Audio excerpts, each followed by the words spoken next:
The views and opinions of the hosts and guests are their own and do not necessarily reflect the views of the management and staff of Guardian Radio.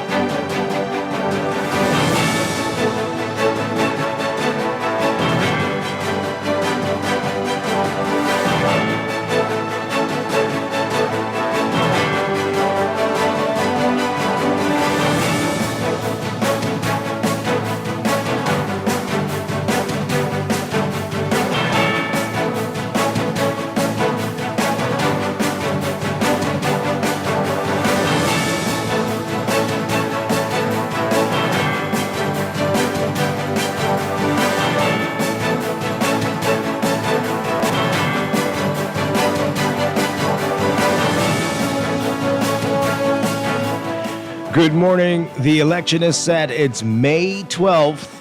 Prime Minister Davis says the House will be dissolved on April 8th.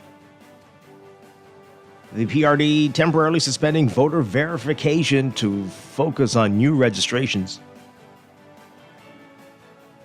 And criminal charges filed in 5 deadly police shootings with no inquest in 20 years. It's all straight ahead this morning. I'm Dwight Strachan, and this is Morning Blend. Wake up. It's a new day.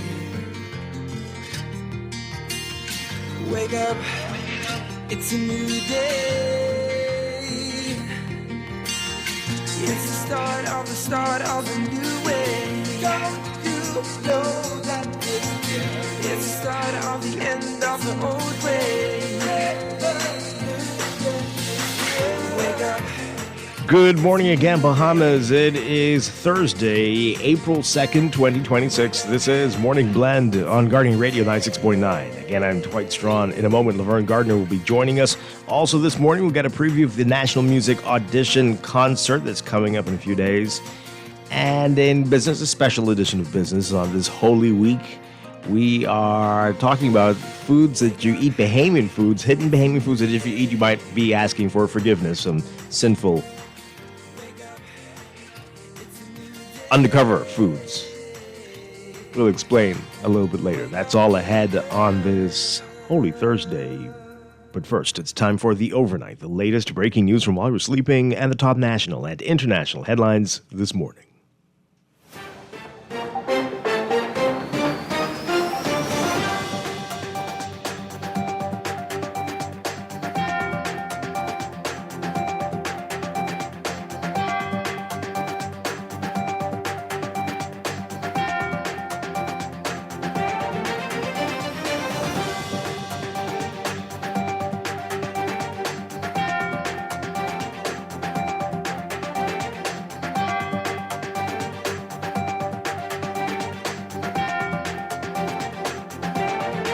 In the overnight, the general election will be held Tuesday, May 12th. Prime Minister Philip Davis making that announcement yesterday.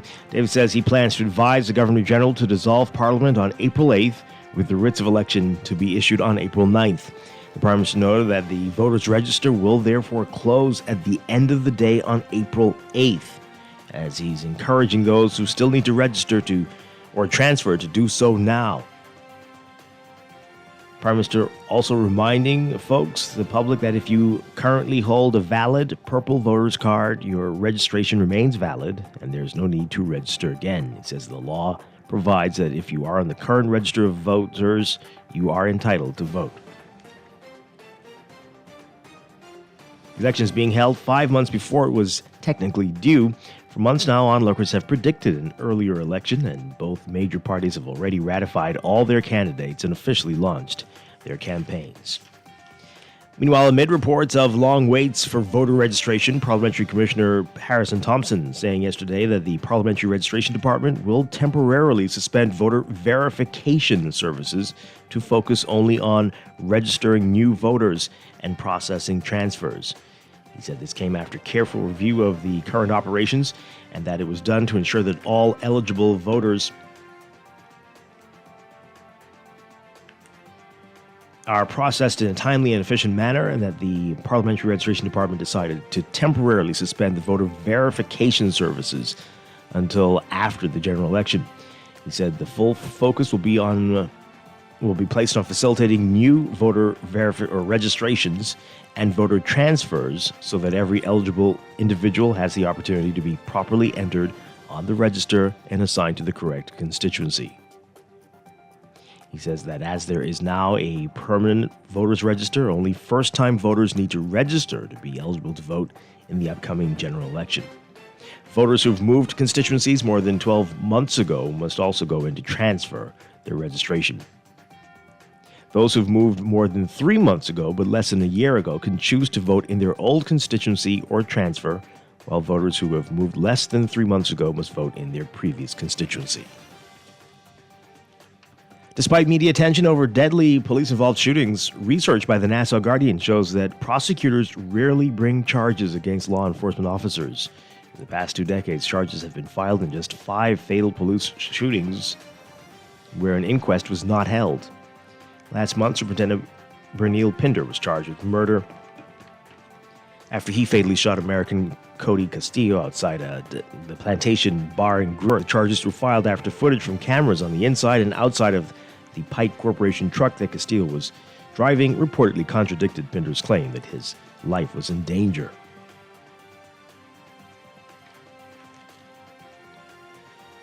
A breastfeeding advocate says that she's disappointed that a promised maternity leave increase was not introduced by the Davis administration this term, adding that the next administration must place it high on its legislative agenda.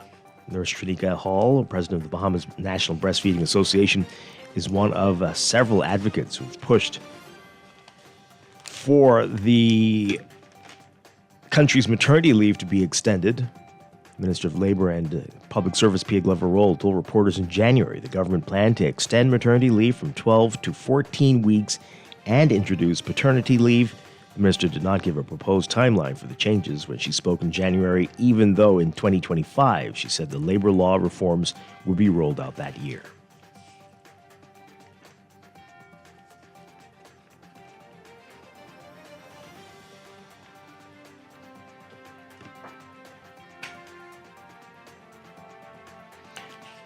Overseas, Iran fired more missiles at Israel and Arab states today, demonstrating Tehran's continued ability to attack, even as the U.S. and U.S. President Donald Trump claimed the threat from the country was nearly eliminated and predicted the war would end soon. Iran's strikes on its neighbors, along with its chokehold on the Strait of Hormuz, have disrupted the world's energy supplies with effects far beyond the Middle East. That's proved to be Iran's greatest strategic advantage in the war. Britain planned to hold a call with nearly 3 dozen countries about how to reopen the strait once the fighting is over. Trump has insisted the strait can be taken by force, but said it's not up to the U.S. to do that. In his address to the American people Wednesday night, he encouraged countries that depend on oil to, quote, build some delayed courage and, quote, go take it. Before the U.S. and Israel started the war on February 28th, with strikes on Iran, all traded oil passed through the waterway.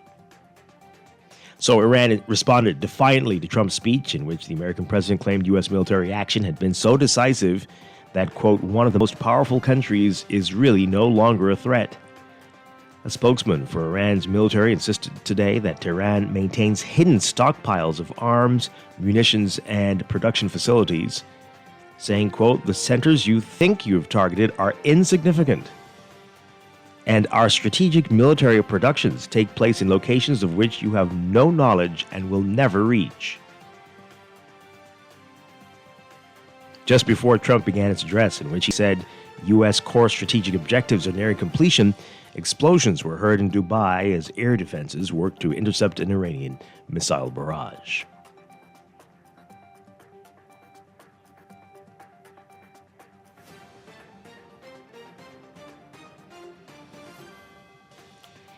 And the U.S. Wednesday lifting sanctions on Venezuela's acting president, Delcy Rodriguez, according to an Office of Foreign Assets Control entry on the Treasury Department website. The newly announced sanctions relief is the latest U.S. recognition of Rodriguez as a legitimate authority in Venezuela ever since the U.S. military captured her predecessor and his wife on January 3rd in Venezuela's capital, Caracas. The pair have since been taken to New York to face drug trafficking charges, and both have pleaded not guilty. The move allows Rodriguez to more freely work with U.S. companies and investors. Without explicitly mentioning targeting her, Rodriguez, in a statement, expressed hope for U.S. Venezuela.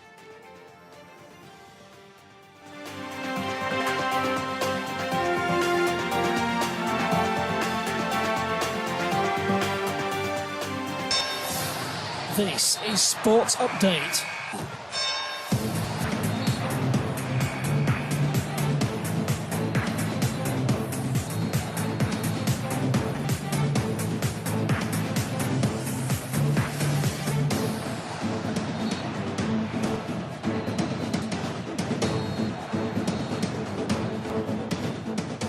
In sports, Canadian professional women's tennis player Sydney Clark improved her play in recent months, leading to a new International Tennis Federation ranking of number 880, which is also a career high.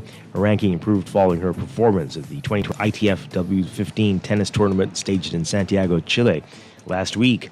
Clark, ecstatic to see her ranking improve at this stage. Read about that in today's Guardian Sports section.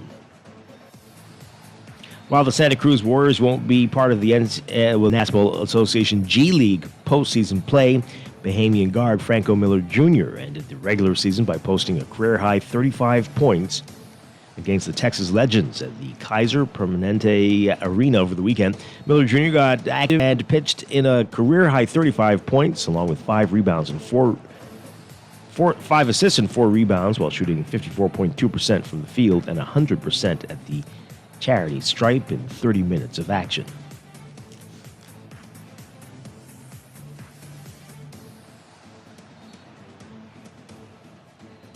And from the NBA, the Boston Celtics had a first quarter like none other in their storied history. The Celtics scored 53 points in the first opening 12 minutes, their biggest scoring first quarter ever against the Miami Heat. This was Wednesday night. Boston's barrage is now tied for the second highest scoring first quarter in NBA regular season history.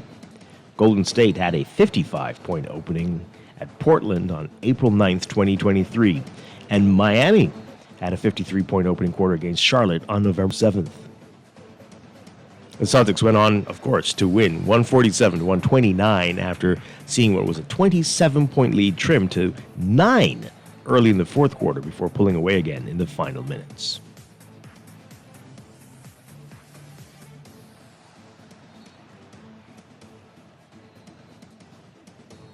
And FIFA raising its top ticket price for the World Cup final to $10,990 during the glitch-hampered reopening of sales Wednesday after the 48-team field for this year's tournament was finalized. The price had been $8,680 when FIFA sold tickets after the tournament draw in December. FIFA's Category 2 tickets for the July 19th game at MetLife Stadium in East Rutherford, New Jersey were $7,380, up from $5,575, and Category 3 cost $5,785, an increase from $4,185. Tickets were listed for 17 of the 72 group stage matches by Wednesday night and none of the knockout stage games. Soccer's governing body is using dynamic pricing for the tournament, which will be played in 11 U.S. cities, plus 3 in Mexico and 2 in Canada. That's sports, and that's the overnight. Time for your first look at weather.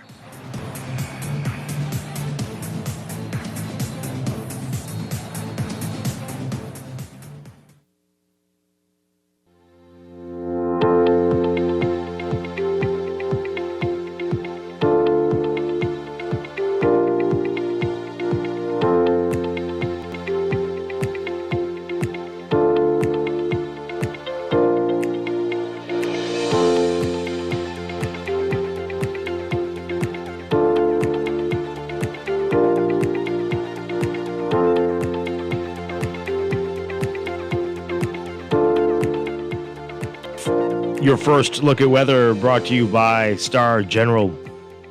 We've got a near gale warning in effect for the central and southeast Bahamas, and a near gale watch continues for the northern and northwest Bahamas. Strong winds with occasional gusts to near gale force are likely across the islands throughout the remainder of the work week. The strong Atlantic high-pressure system continues to generate fresh to strong winds and rough seas throughout the archipelago, and a mid-level trough will enhance shower activity across the islands through the early afternoon as it moves westward and away from the Bahamas. An area of disturbed weather in the western Caribbean Sea is beginning to stream moisture across parts of the country.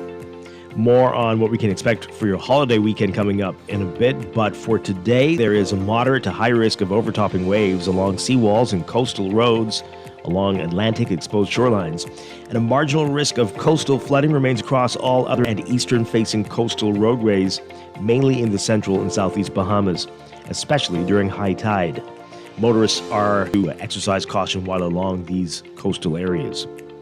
And a high risk of dangerous life-threatening rip currents and rough surf continues across all Atlantic beaches and area waters of the central and southeast Bahamas, with a moderate risk for sheltered northern territorial waters. Beachgoers and swimmers should avoid entering in the waters of the central and southeast Bahamas and northern, eastern, and Atlantic exposed shorelines.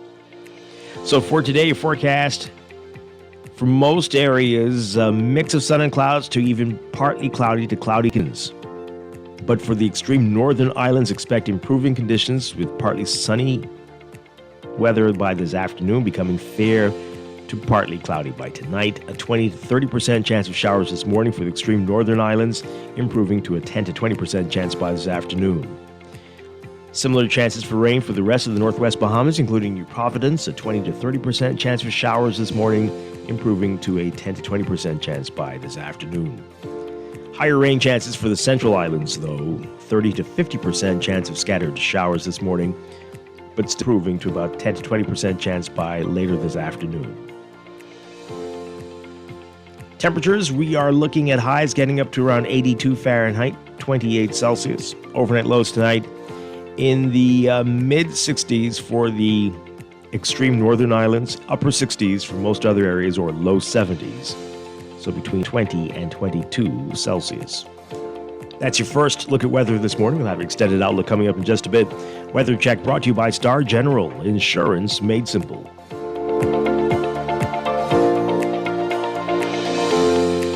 Wake up, it's a new day. It is time for a break, but when we come to top stories right here on Morning Blend on Guardian Radio 96.9, your home for fresh news, smart talk all day. It's the start of the end of the old way. Wake up, it's a new day. Wake up, it's a new day. Roll with the best. For all your printing needs, there ain't one better, no. For posters and banners, magazines and flyers, for window decals, greeting cards and newsletters. No job too big and there's no job too small. You name it, we can print it. Just give us all. Let Print Masters bring your masterpiece to life. Located in the Nassau Guardian Building, telephone 302-2361. Looking to elevate your gadget game, or a tech trouble simply slowing you down? Escape to a world of innovation at Custom Computers, your go-to latest cutting-edge tech. Whether you need to upgrade your life with the best from Apple and Windows, or your device needs a little TLC, the Custom Computers Know-How Store is the destination for unbeatable expertise and quality repairs. With 2 convenient locations, there's a Custom Computers near you on Patton Street in Palmdale and Caves Village, or call 396-1100. Tired of banks forcing you to use technology to bank the way they want you to? More convenience is important. So no matter what your banking needs, Commonwealth Bank's friendly staff are always available in branch for that personal one-on-one service. But when you choose, our online and mobile banking app offers you state-of-the-art functionality. The choice is yours. Commonwealth Bank. Bank the way you want. At CFAL, we understand that a secure future is the greatest gift you can give your employees. That's why our tailor-made group pension solutions are designed to fit the needs of both large and small companies. With CFAL, you can provide the retirement you and your employees deserve, ensuring peace of mind and financial stability for years to come. Join the many businesses that have already entrusted CFAL to create the right pension plan for their employees, and let us help you build a brighter future for your team. Visit us at cfal.com to get started on building wealth so you can live well. CFAL, growing wealth for future generations. Marco's Pizza has the perfect everyday deal. Pick large one-topping pizza for only $10 every single day. This has to be the best pizza deal in town. No gimmicks, just great pizza at a great price. Every fresh, fast, and full of flavor. That's the magic of Marco's. Only at Marco's participating location. The following is a paid political message. Kalani. Whoa. Hey. Kalani. The future is brighter. Oh. Vote for MacGyver. Hey. 'Cause she is a fighter. Kalani. Hey. The future is brighter. Oh. If you need improvement, come join the movement. Come join the movement. Hey, you're looking for change, find it here. You're looking for justice, find it here. You're looking for truth, find it here. Vote for MacGyver. Hey, she's here for you. See everybody in Kalani. Change is here. Hey, hands in the air. See everybody in Kalani. Vote for MacGyver. She is a fighter. That was a paid political message. No one likes a fender bender. Oh, man. From a little scratch to a full mashup, NUA Insurance has got you covered with auto insurance tailored to fit your needs and budget. For affordable rates with free on-site accident assistance, visit us online or in branch and just ask us. NUA Insurance. Ask us because we've got you covered. Every day in a busy world, we have to do so much. Bank with CIBC and get that personal touch. Share your ambitions, let us help your dreams come true. At CIBC, you're at the heart of all we do. We're on your side, we're listening, we know the way you feel. CIBC, ambitions made real. Wake up, it's a new day. Wake up, it's a new day. It's the start of a new way. Don't you know that it's the start of the end of the old way? Wake up, it's a new day. Wake up, it's a new day.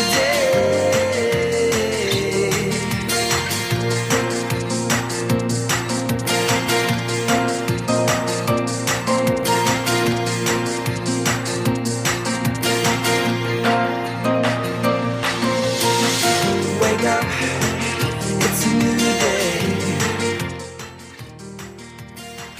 Wake up. Welcome back to Morning Blend on Guardian Radio 96.9. We are streaming live on GuardianTalkRadio.com and the Guardian Radio app for smart devices. We're also on your televisions on Cable Bahamas, Channel 969, and BTC Flow, Channel 612. You can tweet us at Morning Blend 969 or Facebook.com/Morning Blend 969. Text us on the Guardian Radio text line, powered by BTC, 422-4796. Standard text rates apply. Once again, I'm Dwight Strachan. Joining me now, Laverne Gardner. Laverne, good morning. Good morning, Dwight, and good morning to our listeners, especially those in Grand Bahama. Hey, glad to have you with us as always. I'm happy to be here. All right, so we've got quite a bit to talk about. Of course, we know something happening. something big is happening. Okay. Election, we know when it is. We're going to get into that. But also, we've got guests for today. We're going to be talking about an upcoming event, the National Music Audition Concert. We'll find out more about that. And then, hey, it is Holy Week. Today is Monday or Holy Thursday. And we're going to be a little bit different. Talking with Chef Simeon Hall Jr. He's going to be here to talk about some sinful foods that you will need to go to church for forgiveness if you do eat these hidden secret Bahamian foods. Do you have any idea what we're talking about? That's going to be interesting. It is going to be interesting. Absolutely. Yeah. Absolutely. A lot of things I get it. There are things that we have consumed at one. Yeah, we consumed at one point or the other, and we don't really have that as a public discourse. Things that you have to be hush about. Hush mouth. So some of us. I don't know if I've had too many of these. Yeah, some of us. But anyway, we'll get into that this morning. I'm sure it's going to be a lot of fun. Always a lot of fun with Chef Simeon Hall Jr. Yeah. So that's all ahead. But right now, let's get into what else is in the news.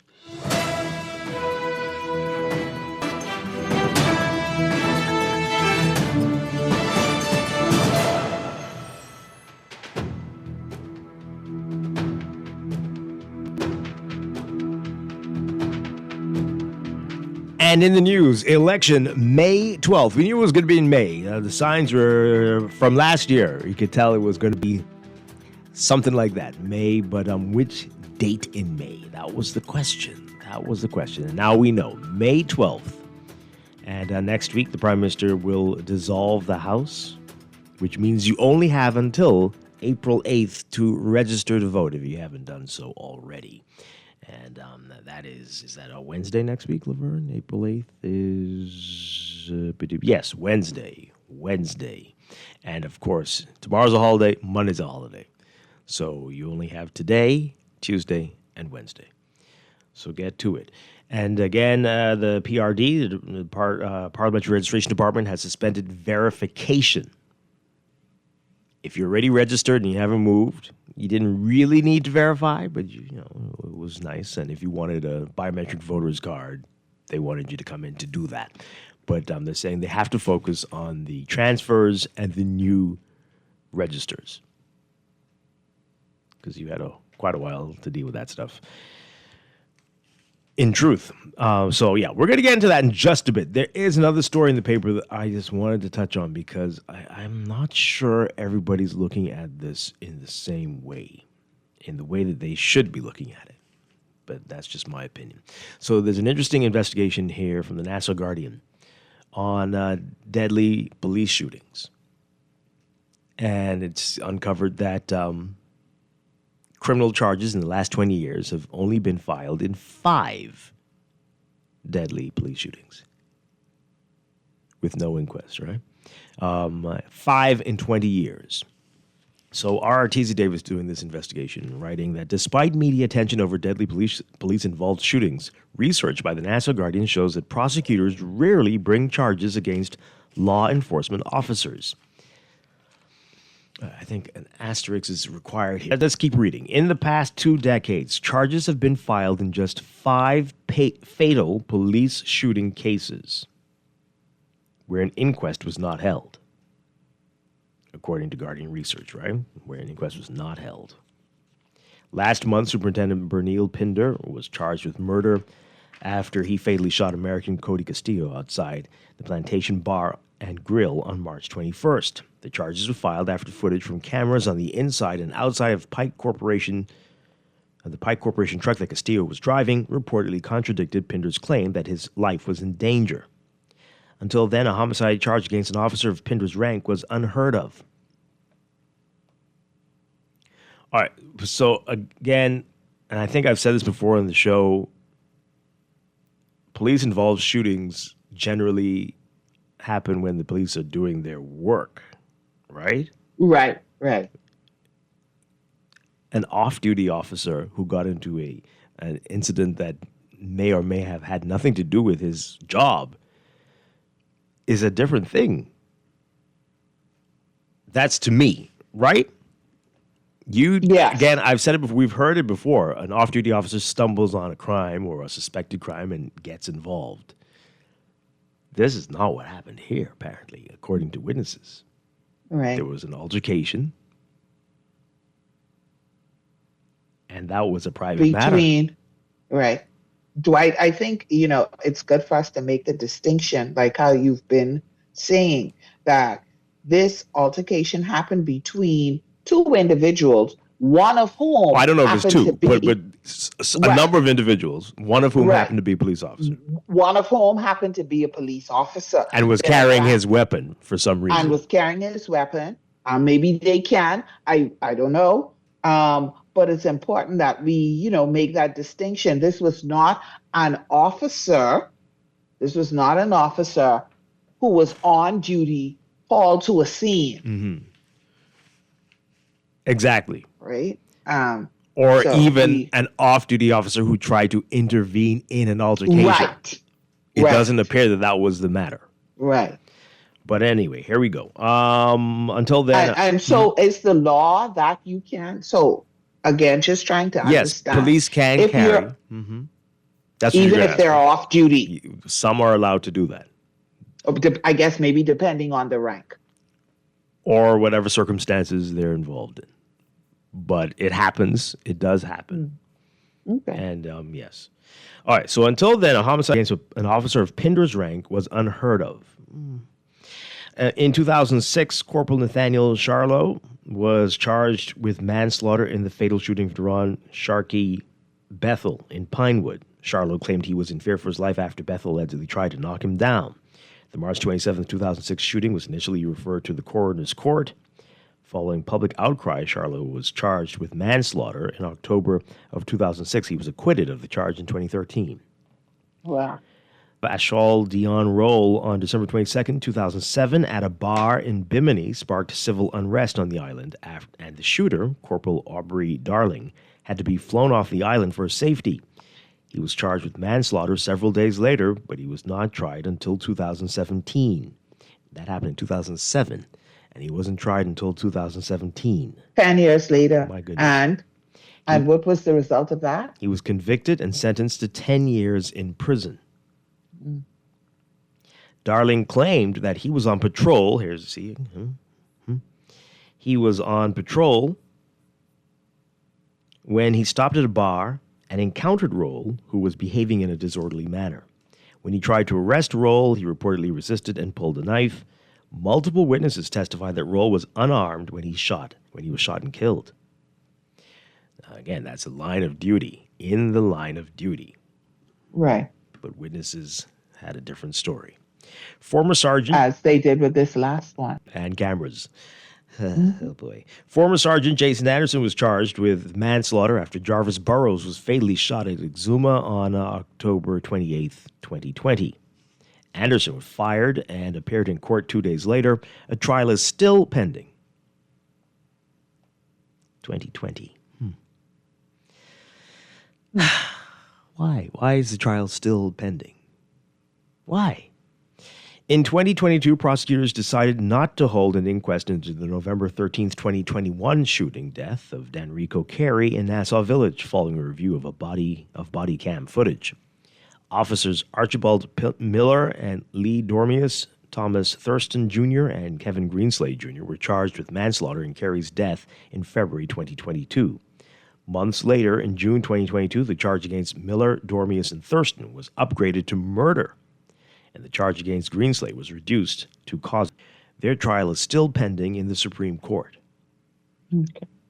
Fatal police shootings are usually automatically referred to the coroners for an inquest. The proceedings do not determine civil or criminal liability, and the findings of the jury are advisory, and charges are filed at the discretion of the Director of Public Prosecutions. In 2018, a coroner's jury found that Sergeant Adrian Miller acted unlawfully when he shot and killed Jared Clark and Tariq Fowler in separate incidents in 2013. Wow, separate. No charges were brought against Miller following a review by the DPP. Miller was a corporal when the men were killed. He's now a superintendent. Okay. Again, all of these are very, very different. Oh, that's just heartwarming. Yeah, very different. Yeah. But I didn't hear you mention the other shooting that took place. I'm sure there are many others, but these are the ones that they say where charges were brought without the inquest. Okay. And do we have any update on the other shooting that took place? Oh, that one. You mean the one that happened 2 days later? It's like they want us to forget about it. We've not heard an update on the officer's condition. I don't think we've ever publicly known his name. No one in authority has mentioned the victim's name. The family has, but we've seen the death notice for him. But what is that about? Isn't that weird? Did he get attacked by a cutlass? Was he injured at all? No. Is there a he? We don't Who is? know. What is going on here? Nothing. The commissioner's not said a single word. Nobody. National security, nothing. What's that about? Explain it. I'm glad you reminded us about that. Is that one going to have to go to an inquest, or what's what? I mean, again, we don't even know who or what. Right. And who's going to the? We don't have any information beyond the initial story. And everyone has said that knowing where this area is, there are cameras there, CCTV. Very, very bizarre, isn't it?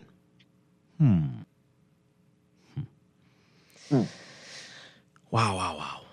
Were the cameras working though? But say something. Yeah. Say something. Not even an update on the officer's condition.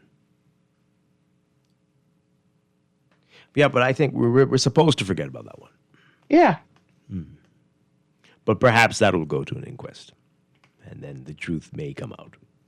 May. God knows when that will be. But let's get your reaction to that, folks. Again, the situations, those other ones do seem to be officers in the line of duty. Even the one at a bar as well, right? The officer seemed to be on patrol. This is a private citizen. I mean, he happens to be an officer, and he got into an incident not related to his line of work. But his line of work certainly led to the death of the individual, because if he had not had a gun. 323-6232. 325-4316.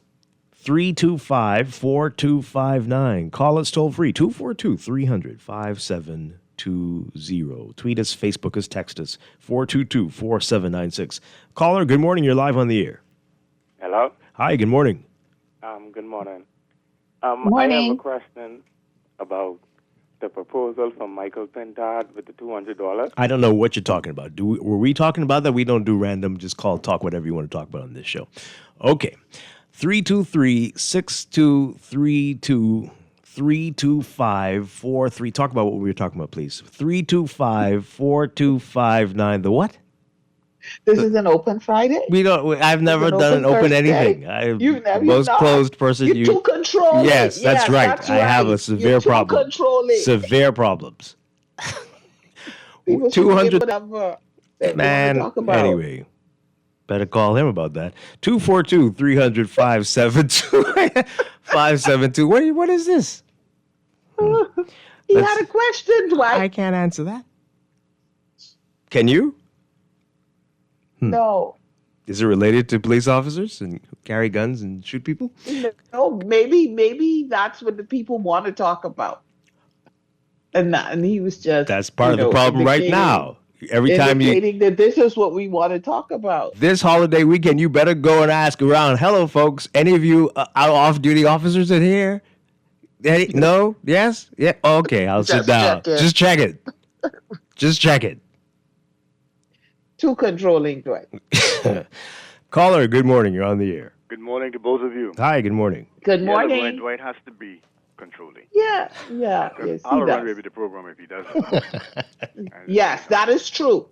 Yeah, but right. I'm happy that he corrected me in the off-duty situation. One being on duty.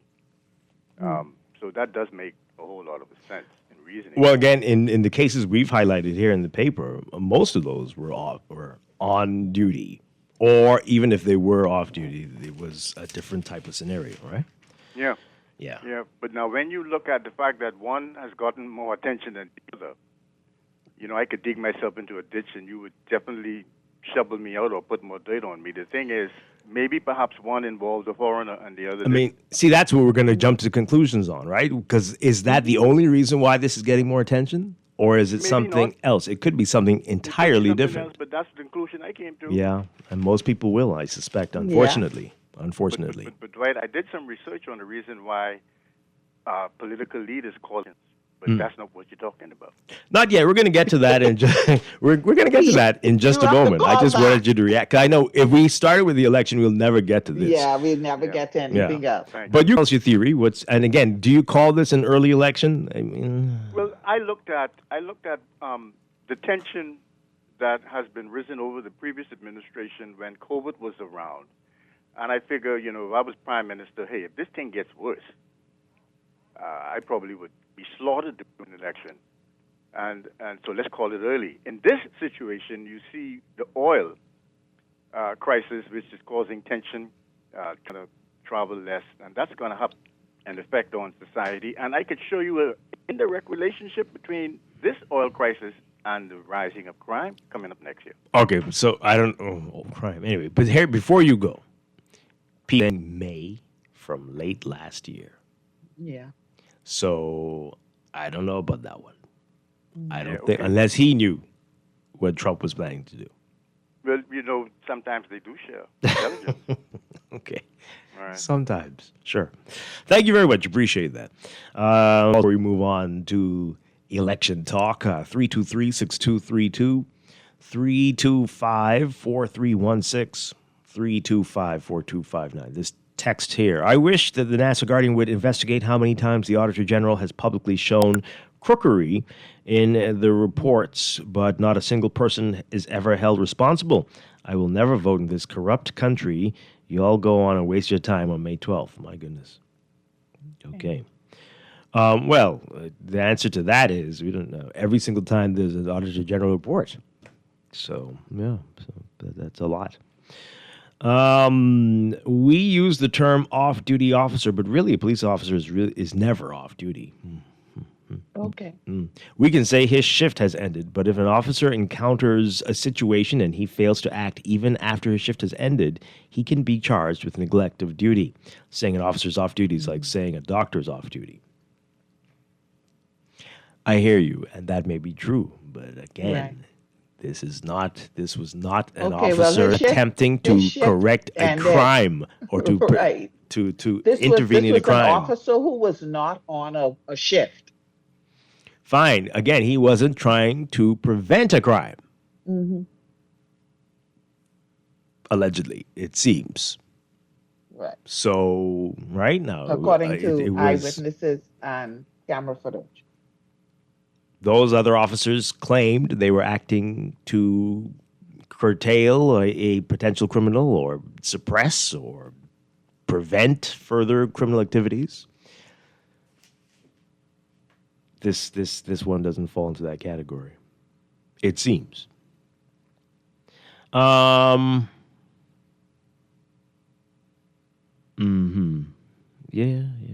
Okay, texter. What officer condition? Laughable. What we may think we are aware. Oh, they're talking about the one with the cutlass attack. We may think we are aware of the extent of the systemic corruption among many forces. Anyway, these are some serious times. I guess we don't know how serious things are. I guess they're saying. What happened to the case with the two officers charged with the $90,000 from a businessman, stealing $90,000 from a businessman? I don't remember that specific one, but there are lots and lots and lots of cases that are pending. I going back vaguely years. remember that. We need to write these down, Dwight. Yeah, well, we'll need it'll be a giant book, huge, if you write them all down. How did I know you were going to say that? Because that's the case. This person says, you thought you were discussing the officer at the Plantation Bar and Grill. Yeah, we are. We're talking about that. We're talking about everything. Indeed. We are talking about that. We're not talking about everything because Dwight is controlling. Everything involving police involves shootings. Right. That's what we're talking about right now. We don't know anything about $200. Caller, good morning. You're on the air. Yeah, good morning, Dwight. Hi, good morning, Levine. Good morning. Good morning. Yeah, Dwight, about the situation Warren brought up. Yeah, because I was saying it's the bar, what they say, Village Road South. I say in the bar with opposite Tropical Nation. No. Apparently it was northern right. side of Shirley Street. That's what someone correctly right. told me. They were leaving right. the Bear Fest that was happening that night. Right. That's what someone told me. But they just say Village Road South. At first, and it was come out. Well, so, they didn't really say. They just said Village Road. Okay. And we were assuming it was the bar. No ZNS, no eyewitness. None of them had no camera there on the scene to see the exact place or the bar or the Bear Fest or whatever. No officer name call or nothing. You say the family is making noise. I surprised the family would have come to the media and asked what's going on about that case. Yeah, they talked. It was Bear Fest. It was Bear Fest. But we know the victim, but we don't know who the officer is, and no one ever said if he... Yeah, well, they need to put pressure. They need to come out, so the family need to find out who this officer is. This must be a high-ranking officer and sweep under the rug or something. Yeah. Again, he was attacked by a cutlass, we were told. And that's why, and yet, nothing... The hospital, a doctor report and everything, they say they even interview him or show him and call his name. That's what they usually do. But some cover, like I told you before... Because even like you say, TV, even if you know CCTV around a lot of business, insurance places and things around there. Brandon McCartney office up in the area, so plenty camera, surveillance camera around there. So they only don't need CCTV. But, this is a great mystery. We don't know what's going on here. That's a mystery.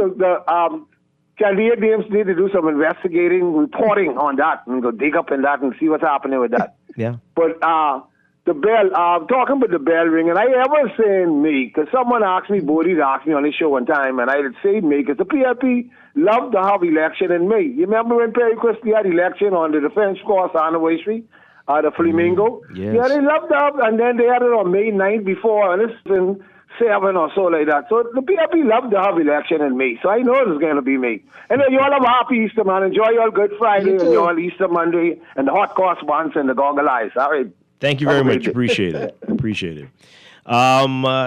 This text says you have to differentiate when an officer was acting in the capacity of an officer or as a civilian. Absolutely. That's what I'm saying, right? And everything's mixed together because it's police-involved shooting. But no. This is a shooting involving someone who is a police officer. Who happened to be a police officer. Yeah. Very, very different. And I don't think anyone should be surprised when it's very clear-cut to the witnesses and the footage that there is swiftness with someone being charged. As I told you before, the little boys over the hill and in what we call the ghetto are charged very quickly with what often seems as very flimsy evidence. They're charged the next day, and nobody ever says, oh. So, Wow. But yeah, I'm getting more and more concerned though, Laverne. I mean, the other police involved shooting. What exactly is going on? You know, Dwight, I wish I could say to you honestly that I'm surprised at anything, but I'm not. Wow. This is wild. This texter says here, they're getting this thing with the money. 90,000 from the businessman happened in May 2024. Well, I did vaguely recall the story. I did vaguely recall the story when you read it. So yeah. No. As we heard earlier, there's a case, somebody who shot somebody in 2020 hasn't come to trial yet. So 2024, that's like, in the eyes of our court system, that's yesterday. So, I mean, talk 2030. 2032, maybe. Who knows? Some of these cases came up, 10 years later. So 2036? Anyway, when we come back, we're talking about bells ringing. May 12th, folks, Morning Blend on Guardian Radio 96.9.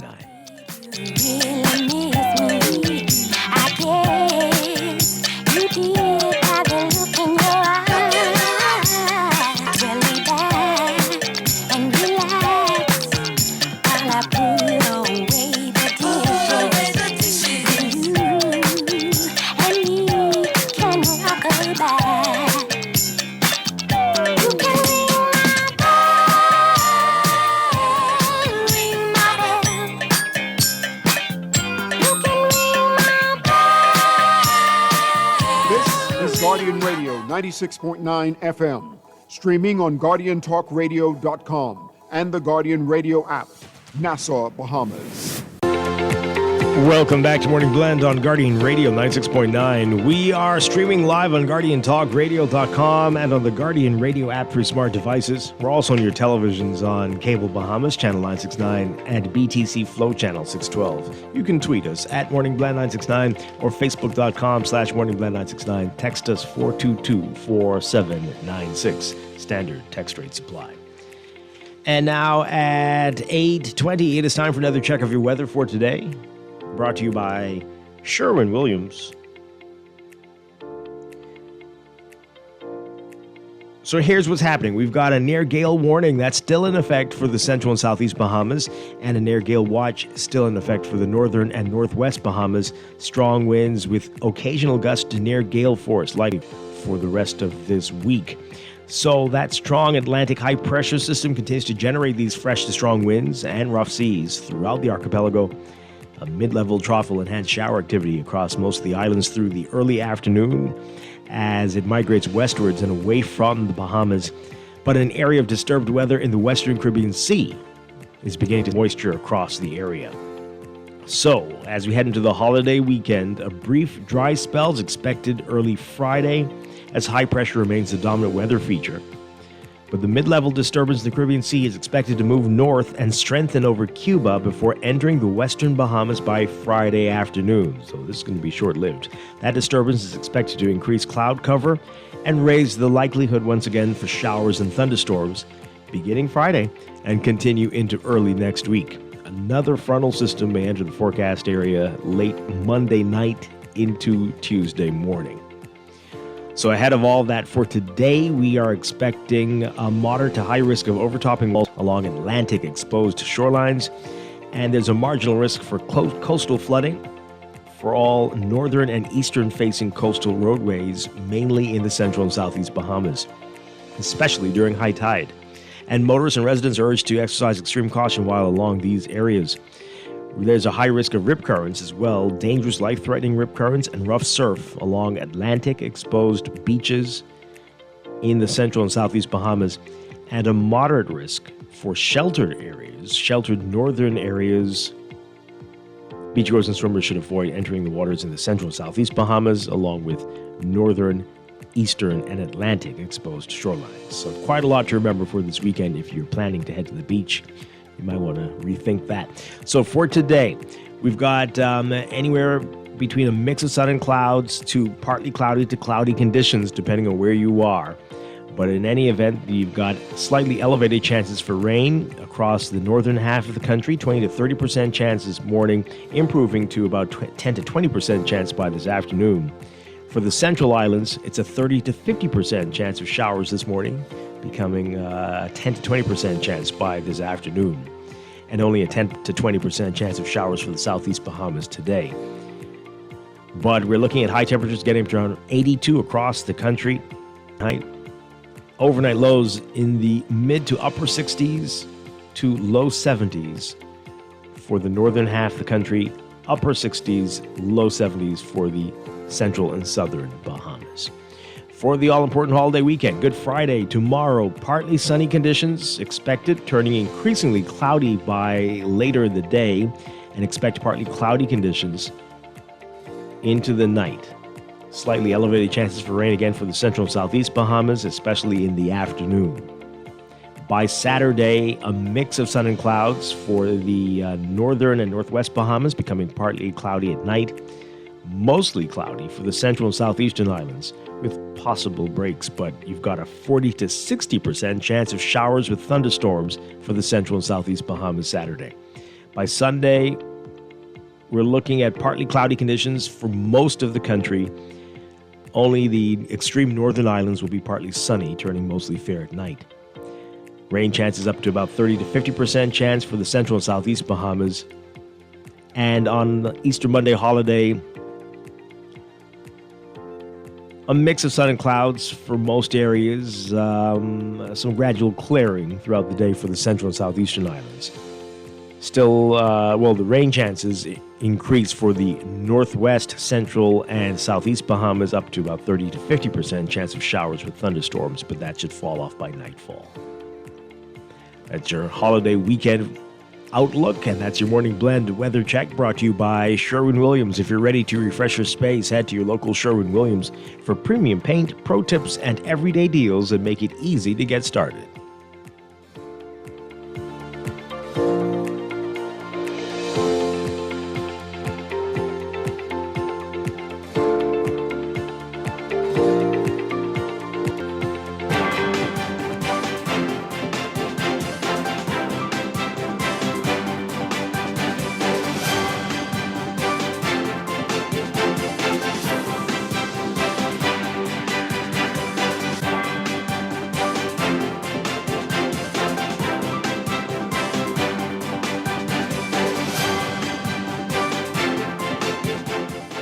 And it's time for check of traffic on this Holy Thursday, brought to you by NUA Insurance Agents and Brokers. A lot of people aren't at work today, folks, and most schools are closed, so there really isn't much to talk about out there on the streets in Providence. Milo Butler Highway, the exception, with heavy traffic still north of Fire Trail. You see a long line ahead of you, northbound all the way to Tonic-Williams-Darling Highway, and traffic is backed up along Tonic-Williams-Darling Highway, westbound towards that roundabout right now.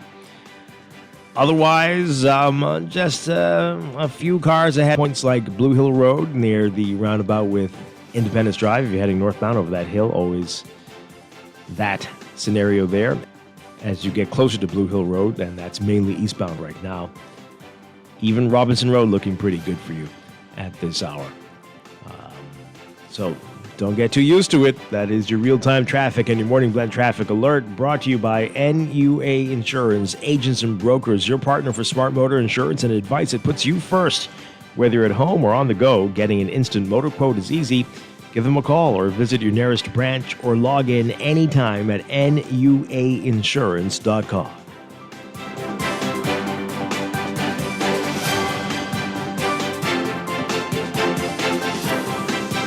Definitely the time for BAMSI to continue to build on the progress that we've made. There's now drone technology. There's now year-round container farming. You have hydroponics. You have aquaponics. You have precision farming. There have been record numbers of enrollments, record numbers of flat fishing certifications. We've had record enrollments in our online courses. Students from across the family of islands. Because in BAMSI, we are not just cultivating produce. We're cultivating producers. Paid for by a busy world, we have to do so much. Bank with CIBC and get that personal touch. Share your ambitions, let us help your dreams come true. At CIBC, you're at the heart of all we do. We're on your side, we're listening, we know the way you feel. CIBC, ambitions made real. At Star General, you can go gold. Comprehensive car insurance covers loss or damage from accidents, fire, theft, and third-party liability. But the Gold package gives you increased coverage for rental car and windscreen, personal accident, medical benefits, deductible waiver, and 24-hour roadside assistance where available. Our Star General Gold package also gives you up to $2 for accidental damage to a rental car anywhere in the Bahamas. Go gold with Star General. Insurance made simple. In the world of business, technology is not a choice. It's a necessity. And for businesses that demand excellence, there's only one choice for unparalleled support and cutting-edge technology. Custom Computers. You have challenges and we have solutions. Computing, networking, storage, and printing for enterprises large and small, aligned with premium brands like HP, Microsoft, Konica Minolta, and more. Get tech done the right way with Custom Computers. Call the know-how team at 396-1101. Don't shop at Sherwin-Williams then. Don't get the best service in the Bahamas then. The love is really, really strong in Sherwin-Williams. We don't just sell paint. We service you with a smile, good hearts, mind, soul, and body. And we love our customers as much as we love ourselves. Real talk. I'm not just saying this to impress myself. We love to go beyond with customer service. So they feel delighted to come in Sherwin-Williams because they know I can either see Dee Dee Ellie or one of our other wonderful staff members. We treat our customers with the respect of our boss because there are many paint companies they could choose to go to. No, baby. If they go to some other paint companies, so I gonna get this little thing at the end of the week. We want to make sure you get that little ting, Shelley. Come visit Shelley and Dee Dee at Sherwin-Williams, Bahamas, and you'll surely find colour in every day. No one likes a fender bender. Oh, man. From a little scratch to a full mashup, NUA Insurance has got you covered with auto insurance tailored to fit your needs and budget. For affordable rates with free on-site accident assistance, visit us online or in branch and just ask us. NUA Insurance. Ask us because we've got you covered. New roads and airports are connecting our islands. Energy reform is bringing electricity prices down, while young Bahamians are stepping up, gaining new skills for new opportunities. Respect for workers. We're modernizing energy and infrastructure across our islands and preparing Bahamians to succeed in a new economy. Transformations this big take time. Let's choose progress. Paid for by the PLP. This Guardian Radio 96.9 FM, streaming on GuardianTalkRadio.com and the Guardian Radio app, Nassau, Bahamas.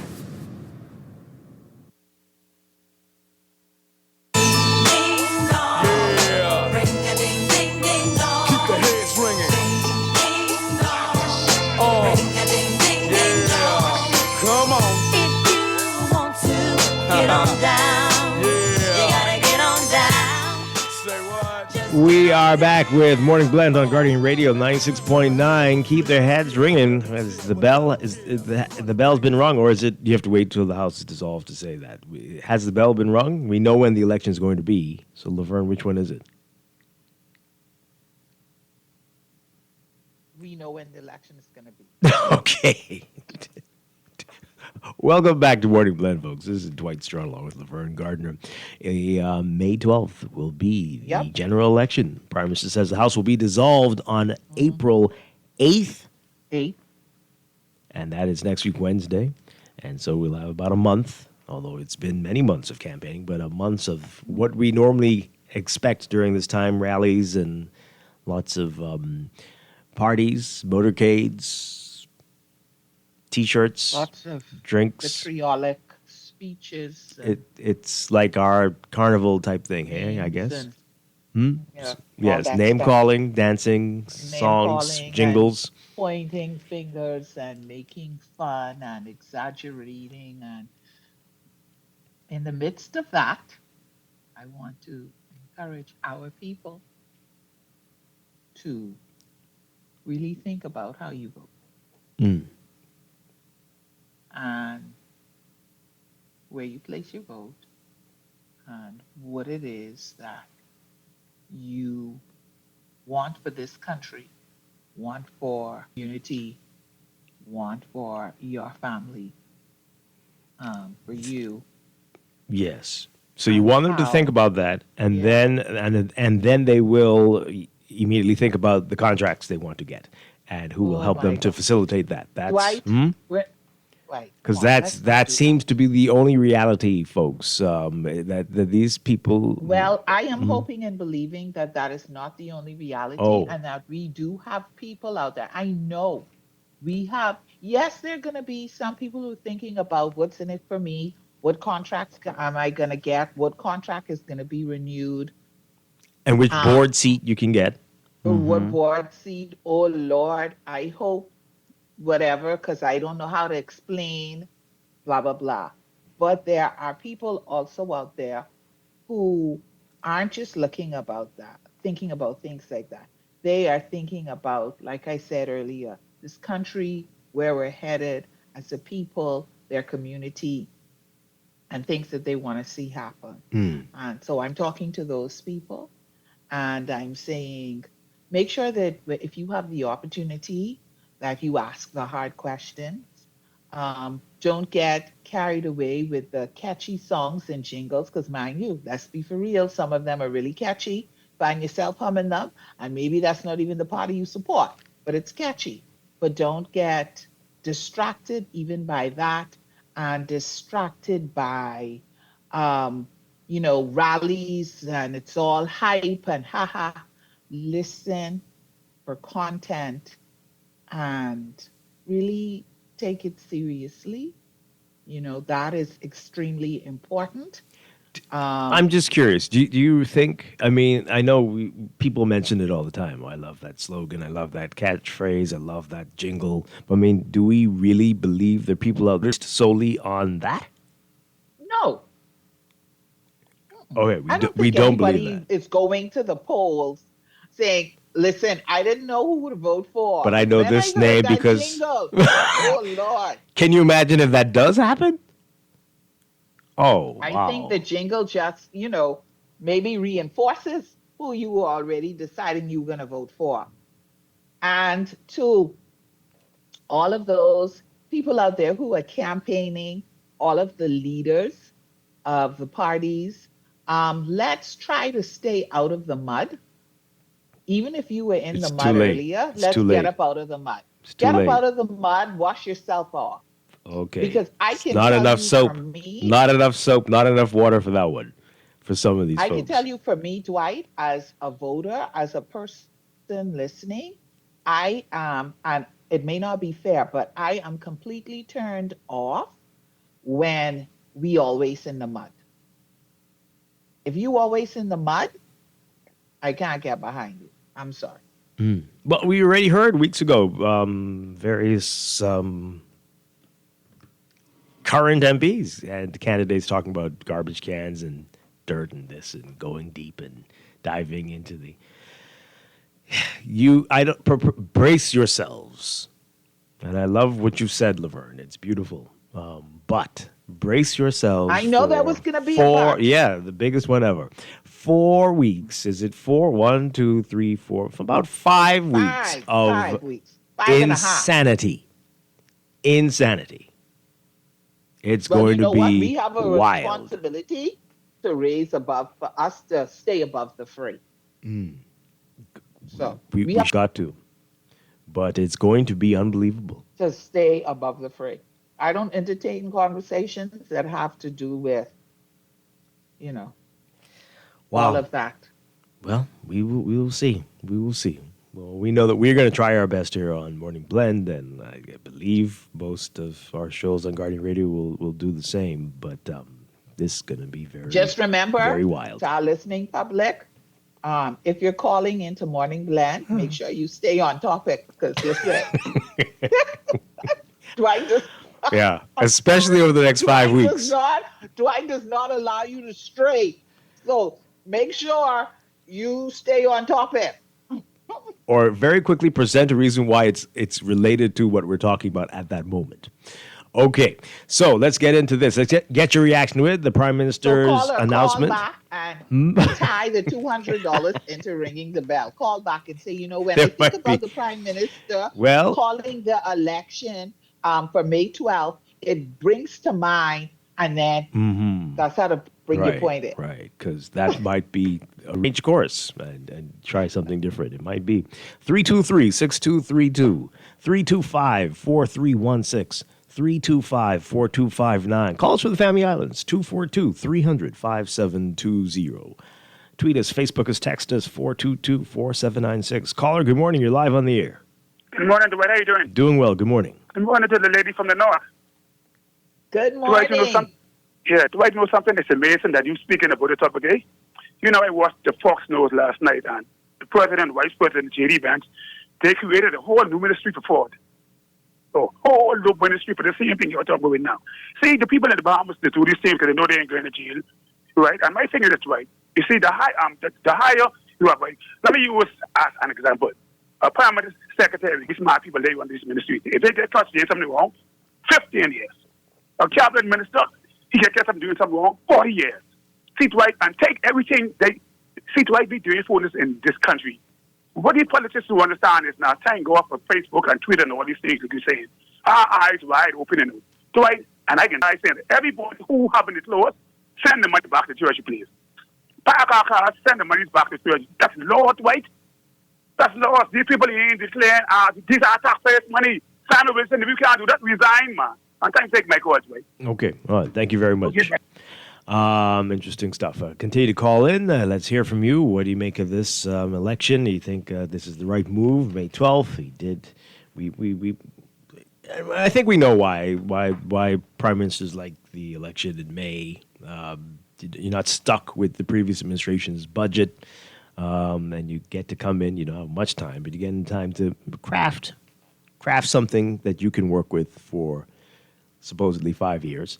And should we, if we do finally go in the direction of a fixed election date, should the fixed election date be in May? Is this what we want? Is this good? Is it too disruptive to schools? Dwight, at this point, I'll just take a date. You got to, every month there's a con for every month. There's a big issue why it can't be. So just pick a date. You don't want it in the summer. At this point. You don't want it in the winter. You don't want it around Valentine's Day. You don't want it around Christmas. So, but maybe it should be May. I mean, yes, the schools are in final exams and BGCSEs, but one day the kids can, take the day off to study some more. Maybe. Yeah. I don't know. Let's hear from these callers. Good morning. You're on the air. Good morning. I want to piggyback on something with your last caller. Turn on the radio. Yeah. Mm-hmm. So he was saying he know quite well that none of these governments is really going to prosecute either each other because both of them do the same thing. Both of them work together. So that is out of the question. Okay, we have to get real in this country. Unless a totally different government come in and really want to shake up things and set this country right, that's the only way. But if these two governments keep coming in back and forth, there's not going to be no accountability for the Bahamian people. Monies that have been wasted and theft over the years by these ministers, and on a fixed election date, a fixed election date should be, because I know numerous of people. As soon as this news came out yesterday, I was supposed to go away on the 10th. Yep. I was supposed to do this. That is sickening. Yep. You know what I'm saying? Absolutely. We need to have it within the 5 years, either April or May. Fix the date, and of course, if something drastic happens and you want to have a snap, then you date it either sometime in April and May of the 5th year. You don't want to do April. Not April. You can't do April because of Easter, and so you wouldn't. Yeah. But I mean, you could wake it out right after it or whatever. But my thing is, if you as a government and you govern for the people and good, you should have no problem worrying about a fixed date because you do good and you can get back in. These people know they playing with people's lives, man. Mm-hmm. You know what I'm saying? Yeah. Good morning. Okay, thank you very much. Appreciate it. Yeah. I hear him. Let's take some more calls. Good morning. You're on the air live. Hey, good morning, Dwight, and good morning, Lorraine. Hi. Good morning. Yeah, Dwight and Lorraine. Just like the gentleman that was saying earlier, and first of all, Dwight, I have the perfect day for us to have our election. Which day is that? It's called 242 day. No, we cannot do that. No way. That would contaminate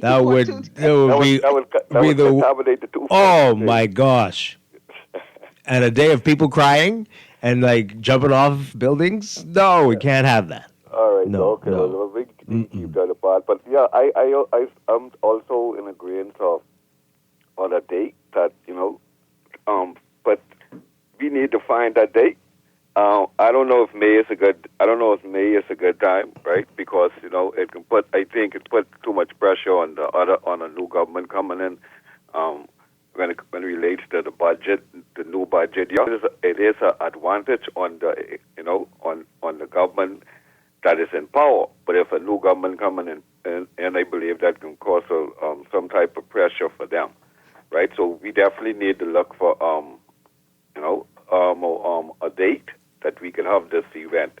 Now, when it relates to everything else, I really believe, at least first of all, let me thank the Prime Minister for calling the general election because, my pressure was up for 4 years and it went down. And giving people time. And giving people time, giving people notice. You have to really appreciate this compared to some previous individuals who've held this post, right? Giving people time to say you have, 2 more days, 3 more days to register to vote, because, right? That's really great. I believe it only happened that way simply because, you also have to give Fred Mitchell some thanks too because he spilled the beans first.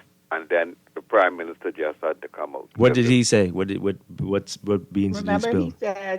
Remember he said to pay attention to April 8th? 8th. Yeah, he said that. Thank you very much. So he spilled the beans, right? Trust me, that was all you had to do, all the Prime Minister... Those beans were meant to be spilled. The bean was meant to be spilled? Yeah, I'm pretty sure. Yeah, but something of that situation. That was it. Yeah, this is all coordinated. This is one finely oiled machine, folks. You know how they are when it comes to campaigns. They don't spill. No. But okay. People have been saying May from last year. This was in the cards from last year. Well, there are pundits, there are people who sit down and they go back years and they said, I think it was a caller earlier that this particular party, the Progressive Liberal Party, they liked May, was able to show that it was in May several times. Yes. So, there are people out there who are doing their research and coming up with ideas, and that's wonderful. I still maintain the fact that we shouldn't have to do that. We should all just know every 5 years on such and such a day, that is election. Mm-hmm. It gives all of the different parties basically the same amount of time to campaign and to know how they're going to focus. And it just is a normal thing, right? We don't have to be worrying about sending messages on WhatsApp and posting it on Facebook. Did you hear? It's like, okay, this is when it is. We know that. And this is the election year. And so I'm really a big advocate for that. It shouldn't be that only one man knows, right? There shouldn't be teases. Oh, it's coming. Reminds me of there's a commercial. I think it's an insurance commercial where this old man, he has $1 on a fishing line. He's like, oh, did you get it? Did you get it? Right. Yeah. Like we shouldn't have to do that. Shouldn't have to guess. What do you think? So what do you think? Oh, it's coming. Get ready because it's about to come. All I'm going to say is if you're not registered, go get like what? Come on, man. Okay. Let's take these calls and a few more messages. Good morning, call. You're on the air. Hey, Dwight. Good morning. How you doing? Doing well. Morning. So Dwight, I think one of the points that you made earlier with reference to the election being in May, I would say, not necessarily on the 12th. I think there were several persons who agreed, and I was one of them that pointed out that I think one of the guiding factors is the budget. Mm-hmm. I think one of my previous calls, I was trying to determine whether or not it was law that the budget be passed by June. But I think even the fiscal year begins July 1st. Right. Mm-hmm. So your earlier comment about not obligating one government to the budget of the next government would make sense, as we previously alluded. It makes sense that if Prime Minister Davis wins the government, he would be back in office in time to prepare and present a budget, and if he's not Prime Minister, would also have adequate time to prepare and present a budget. Adequate being, in quotation marks or italicized, but at least it would give the illusion of a continuity, perhaps, that we got to do what these folks made us do. Some standardist protocol that the technocrats who are not politicians would already be working on as we speak. But the other factor that I wanted to point out is on May 8th, when the Prime Minister advises the Governor General of the dissolution of Parliament, we April would then April move, 8th. Sorry? April 8th, yeah. Mm-hmm. Yeah, April. We would then move into a very historical day, and that being that it'd be the first time in our history that a female Governor General, with the assistance of a female Commissioner of Police, carry out that particular procedure. And that would be definitely a day for history. Also, You mean the part about the female Commissioner of Police? Yes, the Commissioner of Police has to go to the steps of Parliament and read that. Remember? Because it's certainly not the first time for the female Governor General, but you mean because I'm of the talking police combination. commissioner with the combination, right? The combination. The combination. Sure. Yeah. Right. Okay. And it also takes me back to Alfred Sears' presentation in Parliament when he said that the females in the country, he was making increased role in the leadership and the politics of the country. Mm-hmm. And I would think that that would definitely be a day for him to take note that his government, actually, the Progressive Liberal Party, would have been responsible for making history on April 8th. And maybe that would be some form of consolation, because that's substantive leadership to have a female Governor General and a female Commissioner of Police to carry out such a unique role in Bahamian history. Thank you. Okay. All right. Thank you very much. Well, sure. Okay. I mean, yeah. I mean, it's all. What's with this tone, Dwight? It's symbolism and. Yeah, but Yeah. what John is saying is true, though. Yeah, absolutely. But, Yeah, you it will know, be the first time. I mean, sure.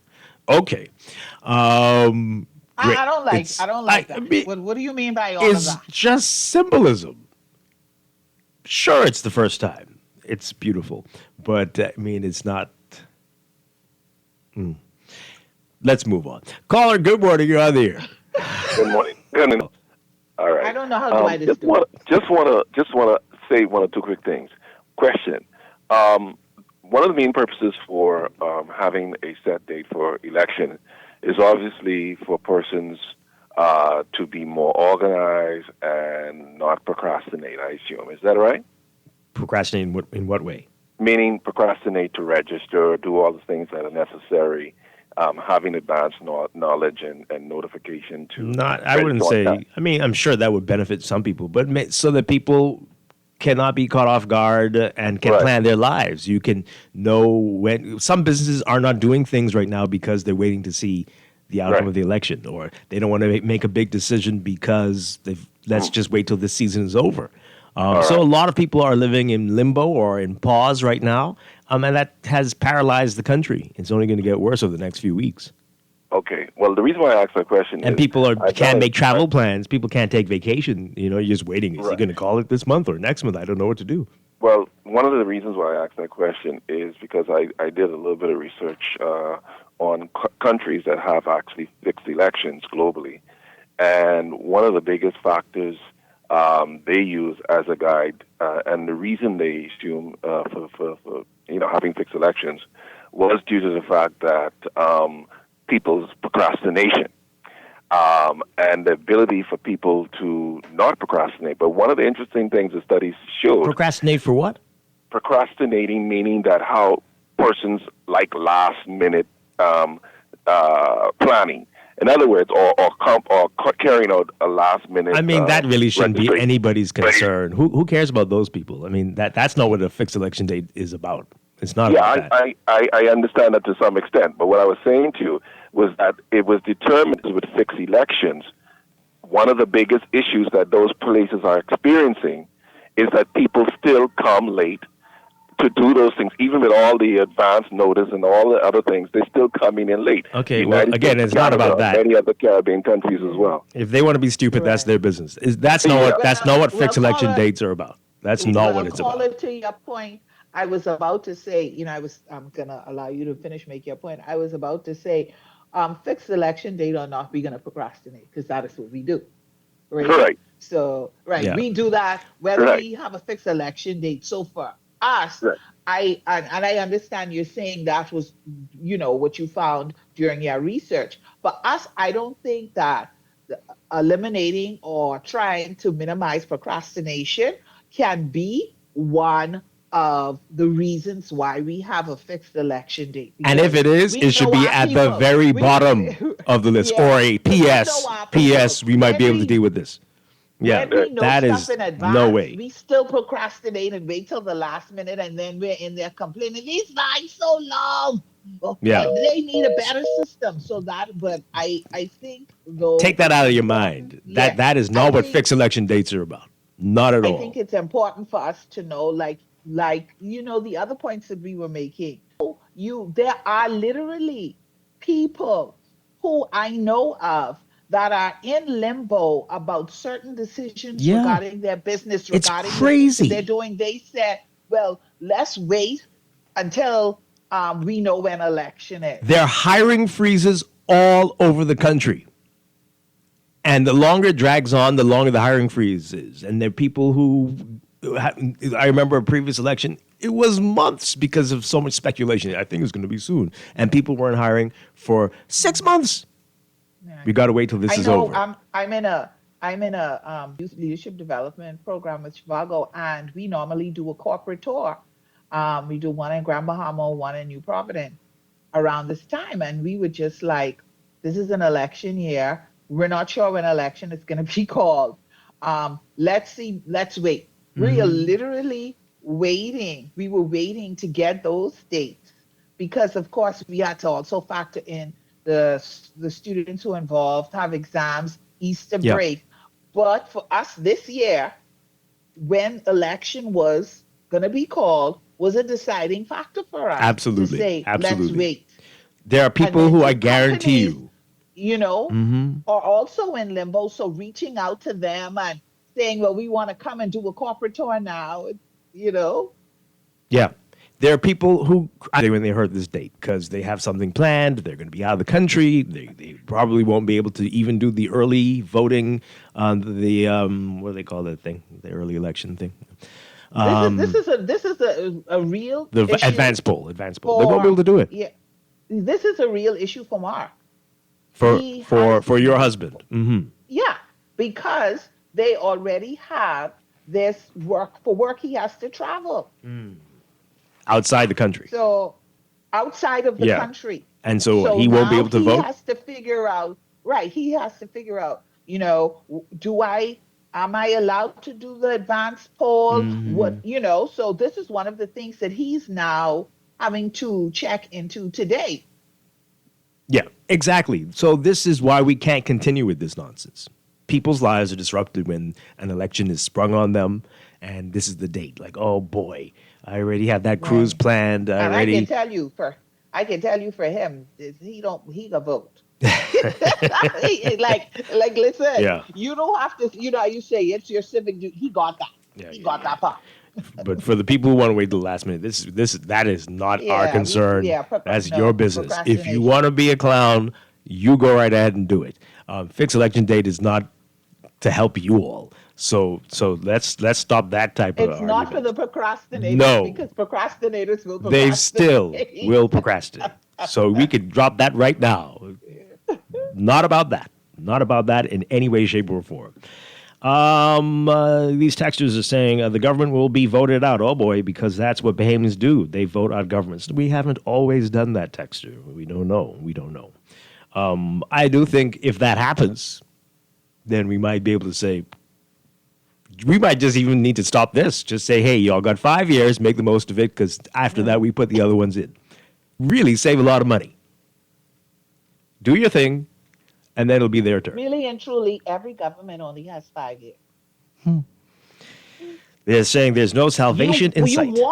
You want additional time, but the only thing that you have is that cycle, that period. You only have those 5 years. So, like you said, your mind, your mentality as the government should already be I got to make the most of this 5 years because I don't have another 5 years guaranteed to me. Now, you can get an additional 5 years if, based on this performance. So you just have to do everything that you can do and govern for all, because that's all you're guaranteed. So, when I hear people say, we vote, government says it's only 5 years, listen, that is all any government has, the amount of time until the next election. This person says here, I agree to leave the fixed day in May, but do it a little earlier in May so it doesn't interfere with the time frame and is done before the budget comes out. Well, it'll always be, if you do that in May, that'll always be the case. So are we saying the first Tuesday of May every 5 years, the first Tuesday of May? So I was looking to see the earliest that Whit Sunday can happen. The earliest, depending on when Easter is May 10th or 11th. So, yeah, I guess you could say, whatever, the first or second week in May. We could say that. Whatever day you want in the first or second day in May, if you want to leave a little bit of flexibility. Somebody here is saying it should be March. It should be in March. And I said, well, Easter can be in March too. But they're saying have it in March to finish planning the budget and avoid Easter entirely. But yeah, it'll have to be early March to avoid Easter sometimes. Okay, so we're saying the second Tuesday in March. Well, that means that they will be campaigning from Christmas. Well, maybe that might be fun. I don't know. From then straight till March. Wow.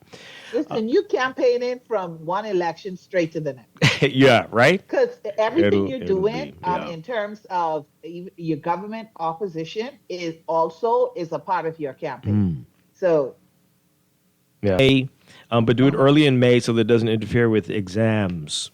Okay. So we back to the first Tuesday in May. Or second Tuesday. Does it have to be on a Tuesday? No, it doesn't have to be on a Tuesday. Okay, so can we say Wednesday then? You could say many countries around the world do Sundays. Many countries around the world do Sundays. I doubt that would fly here. Lord, no. Can you imagine? We going you're supposed to, and Lord, no, that's an that would be the last day they would have an election. No, yeah. That's another set of pushback. That would be, not going to happen on a Sunday. My goodness. There'll be big uproar. This person says, I don't really know why, but we'll get into that conversation later because you ain't going to church and you're having your beach party on your Sunday. My goodness. Go ahead. This person says here, this is in response to John, no one cares about that symbolism. I doubt even the PM thought about that. Oh, boy. Oh, boy. Well, even if the prime minister didn't think about it, thank you, John, because whoever is listening now, that can be one of their talking points. They can say, this is believe in progress. Something about progress. Yes. Believe in progress. Look at what we're doing. So John just gave them something if they didn't already think about that. I expect to see that as one of the accomplishments. This person says, we don't care about the last minute people. We want a planned election so we can plan our lives. Yeah, definitely. Procrastinators are going to procrastinate, so that's not a factor. No. One final call on this. Caller, good morning. You're live on the air. Hi, are you there? No? All right. This person says, have the election in January. Okay. Why not January? I don't know. I mean, hey, we did do January 10th before, and that was a very significant one. So I still say leave that one. No one's taken me up on that one. Leave referendum day every year. Fix what needs to be fixed in the Constitution or whatever. Get a sense of what's going on with the people. And every year, do it around independence. Put a question to the people and have all those months to educate people on it and invite them on Majority Rule Day, a day in which significant decisions were made, sort of, because they didn't really They had a let's not tie get on the into 10th. that. But anyway, technically, no decision was made on the 10th. But anyway, but have the Bahamian people every year come and make decisions on the future of the country. You know? I love that idea. I'm gonna support you in Hey. advocating for that. Let's hope we can get that one Listen, going. It can happen. It will be great. With 242 days. Let's keep our fingers crossed, and then let's keep our fingers crossed that we'll have a fixed election date soon. But we can do this, Bahamas, and this can be exciting to help reform and build our country into something even greater than it is. So looking forward to it. But again, May 12th is the date for now, and we're going to be with you along this journey. And it should be quite interesting, All right, so stay tuned, folks. You don't want to miss it. When we come back, you're going to need to go to church after we have this discussion. The hidden foods, the hush foods of the Bahamas. Stay tuned. Chef Simeon Jr. is going to be here right on this Holy Thursday talking about this. We'll be right back after news headlines.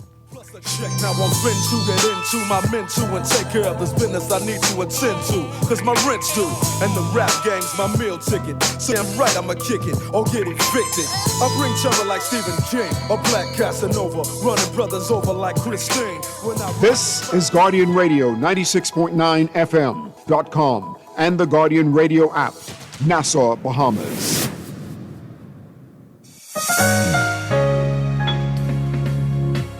Put more money back in your pocket with a Fidelity debt consolidation loan. Why pay more when you can pay less? Reduce your monthly debt payments down to one low, easy payment. Apply for a Fidelity debt consolidation loan today. Call 356-7764. Fidelity, we're good for you.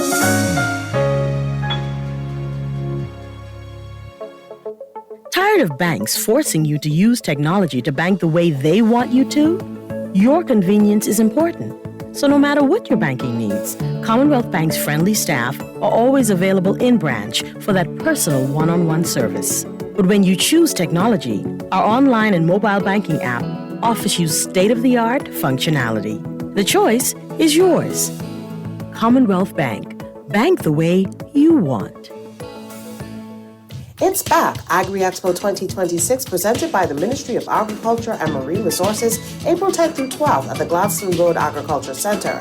Agriculture, our heritage, our future, comes alive with the latest farming technologies, exciting cooking demonstrations and competitions, Bahamian farmers and vendors from across the islands, fun for the kids at the kiddie corner, nightly musical concerts, and free admission for everyone. Bring the whole family and celebrate what feeds our nation. Agri-Expo 2026. Let's get growing. This is Guardian Radio 96.9 FM, streaming on GuardianTalkRadio.com and the Guardian Radio app, Nassau, Bahamas. The views and opinions of the hosts and guests are their own and do not necessarily reflect the views of the management and staff of Guardian Radio. Wake up, it's a new day. Wake up, it's a new day.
Good morning and welcome to a special edition of Morning Blend Business on this Thursday, April 2nd, 2026. Welcome back to our Morning Blend listeners. Once again, I'm Dwight Strachan along with Laverne Gardner.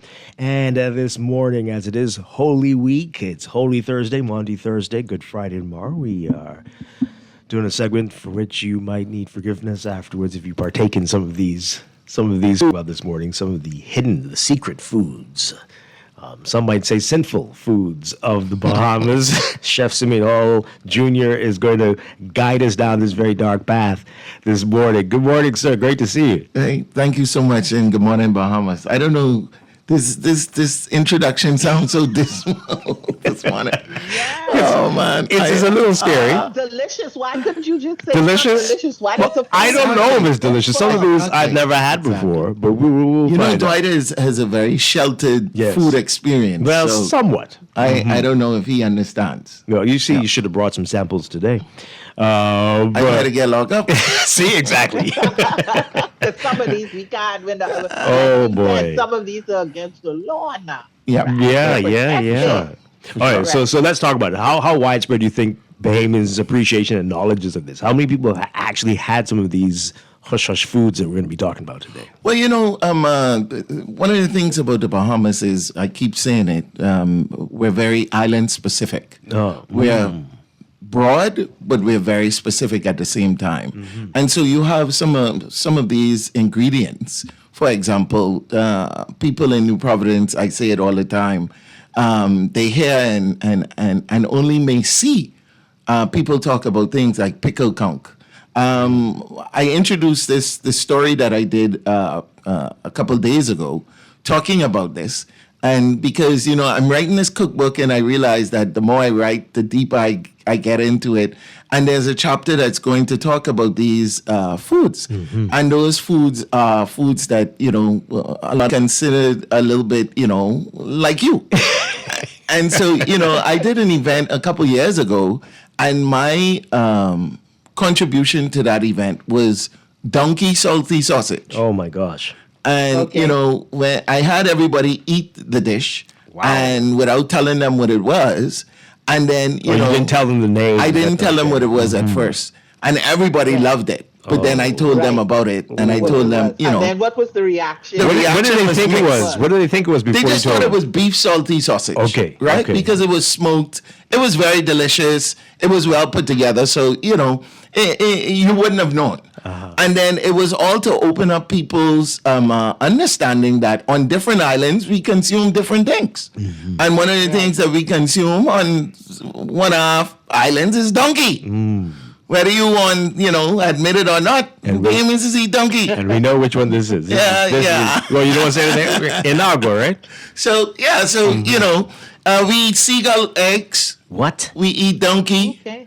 We eat certain birds that we should eat. Everybody knows. Seagull eggs, though. I mean, how you do crack it. and Yeah, scramble it up? Yes, of Like course. a regular egg? Of course. 100%. Can you tell, because it tastes unique? Not really. It's just like all avian eggs.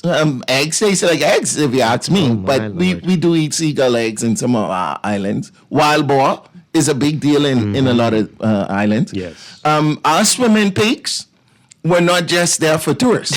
These pigs ain't just drop out of the sky. Those pigs used to get eaten. They were there that fishermen put those on different islands so that when they were out on long fishing trips, they would go to the islands and they would recapture the pigs as a source of protein. My goodness. And my brother, I can tell you all right now, nobody can arrest me because these is facts. Some of them pigs still getting eat. I'm sorry to tell y'all.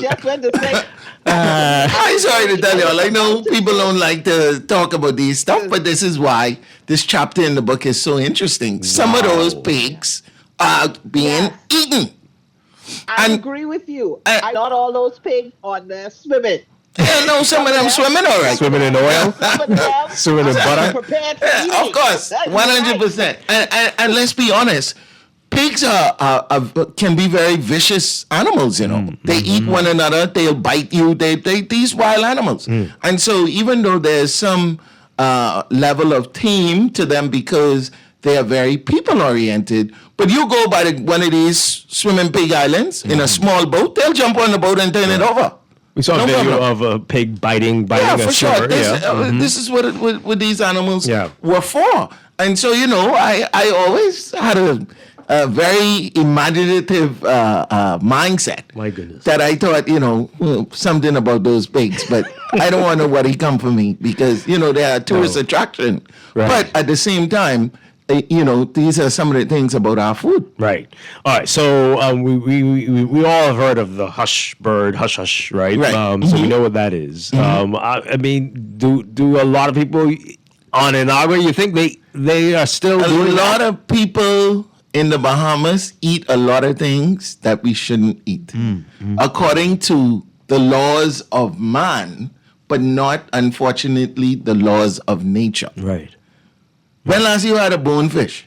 I have never had a bonefish. Anybody ever had bonefish before? You know bonefish illegal, right? Laverne, y'all do weird things in Grand Bahama. I've never. Okay then. You can't cook It's protected. bonefish. Yeah. I'm just saying, y'all do. Yeah, the last time I had bonefish, it was in Grand Bahama. Allegedly. Allegedly. Right. I have just never had it. I'm not saying that. Yeah. These are facts. Right. When the season is closed for certain marine product. Oh, people are definitely they probably having it more. Of course. Yeah. Especially on outer islands. Am I agreeing with this? Am I encouraging it? Right. No, not at all. But I'm saying these things do exist. And the best way let's not pretend like they Yeah, exactly. I was out one day at the dock and somebody was bagging up some fish. The season was closed. When the season is closed, I don't use those products. Right. But they were bagging up this fish, and I say, well, why y'all? When they tell me who it was for, I ain't say nothing else. Oh, wow. So we know turtle is protected now, Yeah, right? of course. But people used to eat, and Used probably to. still What do. you mean used to? My goodness. How you can ever take had something? turtles, Dwight? I've never had turtle. How can you take something that is a I've part had of it your before. culture that people deem to be delicious and just automatically say stop eating it? That ain't just happen. You have to educate, you have to inform, you have to get people to understand the whys, and not everybody supports that. Wow. And especially you have on these outer islands and stuff with smaller population where that is a part of life. So how you can just come and say, okay, it's protected now and expect it ain't doing it. My goodness. Nobody can deny. But one of the things about me, I spit facts. Right. These are facts. This is a part of Bahamian food culture. All right, so I don't want to get anybody arrested. So Laverne, you say had turtle. This is probably before they banned the turtle, right? I've had so turtle yeah, before. Yeah. okay. When I was What's young- turtle? I've never had You've turtle. You've because- never had turtle, No, because I don't like the smell when it's cooking. right? Yeah. I've been around that before. Very special It's what smell. I- terrible. No, I couldn't do it. It's a very special smell. What did it taste like? I honestly, I cannot tell you what it tastes like because the only thing that I remember is the smell. The smell when it's We cooking. come out of the smell when Yeah. it's cooking. Yeah. Like literally, we had to come out of the house. Yeah. So my only memory. So why would you eat that? Of turtle meat is the smell. Yeah. I cannot tell you how it tastes. Yeah. And we I only couldn't do had it. once. I couldn't do it. Never again. I've been around people who've eaten that and that was a part of their diet. Yeah. But I this couldn't do texter it. says here, we in Andros never stopped eating turtle. It's delicious. Oh, See that? See what I mean? Raccoon. You know Bahamians is eat raccoon. which Bahamians? You stay there.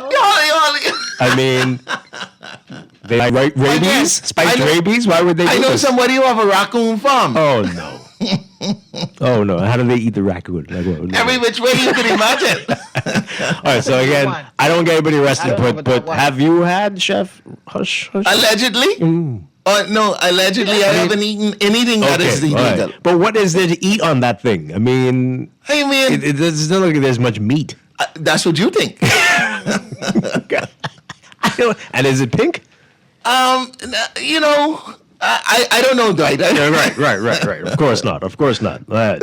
So what does this say about us that some of us are this adventurous? That we're resourceful people. Resourceful. Yeah, okay. we're resourceful Not people. desperate. We eat off of the land. We're that's a part of our culture, and it's even though it's now in certain instances unlawful. Yes, it is who we were. There's a part of Adelaide where there was a slave village where it's actually called, I think, Turtle Cove or something like that. And the slaves used to they were stationed there because there was so much turtles for them to eat. Oh, wow. So again, this is a part of who we are. Yeah. And so now that we have these advancements, which I agree with a lot of them, it doesn't say that this doesn't happen. See the text, the caller say they ain't stop eating turtle yet. Here's a text. Turtle tastes like a cross between mutton and stew fish. See that? What? That's there you go. Really weird. Yeah. Listen, you have to understand when people look at one of our most famous ingredients, which is conch. Right. What it is, how it looks, where it comes from. To a lot of people, that's to a lot very, of people, that's very like, what are y'all weird. doing? Yeah, you are right. You know about what I that. mean? But again, Bahamians will go and crack a conch out of it and push the slop on the side and start biting it. And don't think nothing weird about that. But then other people will look at something like that and be just the same way that you're turned off. Isn't that amazing? And most Bahamians would never eat escargot. Right? Isn't that crazy? Same difference. That's crazy. Same difference. Yeah. Yeah, and so we have to be mindful of that. Land crabs. Land crabs are scavengers, buddy. I don't. I just letting you all know. I don't eat land crabs. Well, there you go. But you know, you eat red lobster. I have before. And he was being there eating snow crab and all them different things. Yeah. Well, there you go. See, they're all scavengers, right? All right. So Texter says, I want you to tell me more about it. Steamed donkeys, off the chain, and stew raccoon.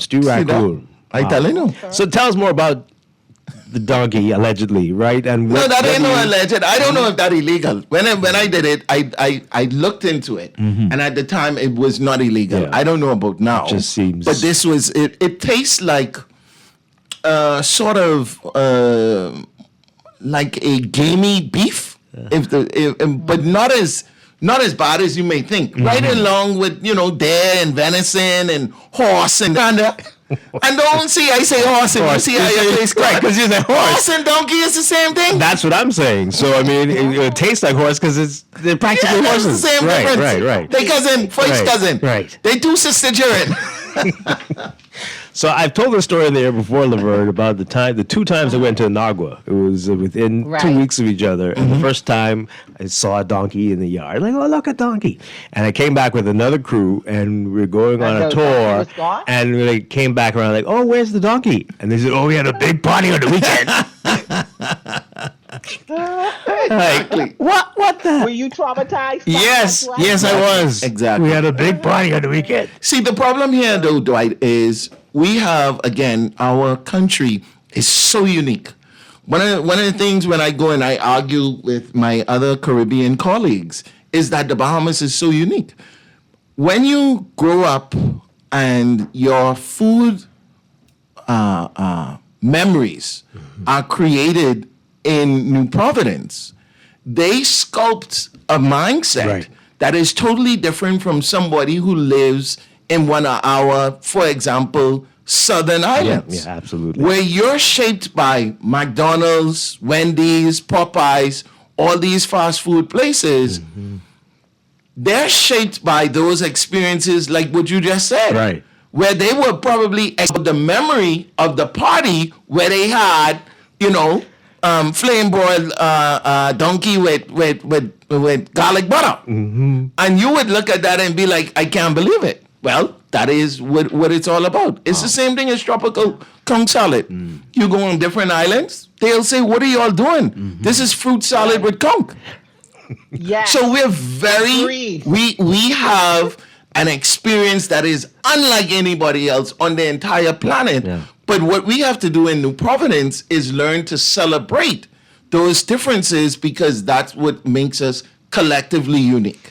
Do you think we can turn this into a culinary tourism, like come and experience the amazing things of our family islands and what they do that we've never experienced before? Yes, but the first thing that we have to do if we're going to create it as a tourism product is to love and adore it as locals.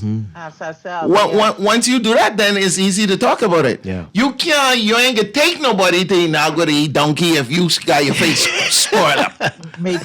Like, this ain't making no sense. You ain't gonna take them to the donkey shack. Right. But if you're okay with it, you'll be like, y'all, we going to the donkey shack.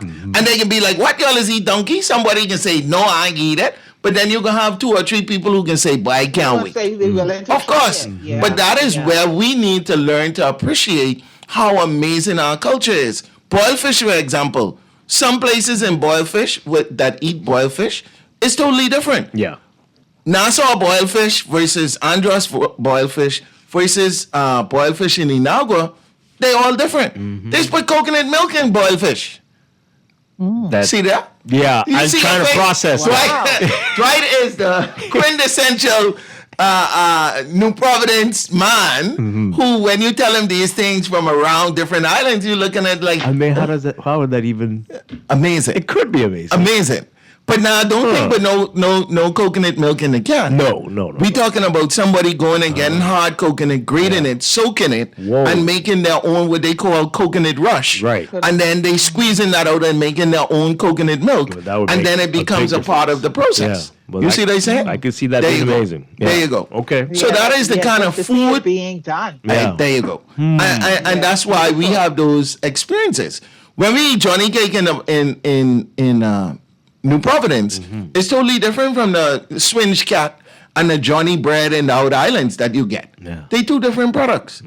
Because Nassauvians like soft, springy, sweet Johnny cake. Like a bread. Yeah, like a cake. Like a cake. If it ain't cakey and light, oh my goodness. Speaking of Johnny cake, guys, can I tell you that I grew up like the Johnny cake that they have now, that everybody sells, and some of it is good.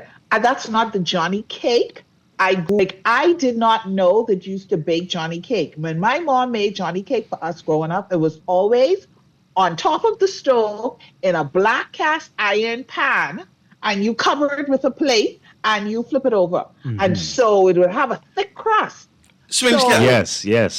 Yeah. 2 things have changed in my lifetime: Johnny cake and guava duff. They are not the same that they used to be when I was young. There you go. Oh, yeah. There you go. Don't get me started on duff. Guava duff, the way that I know it to be, like that's where I get my guava duff from. Yeah.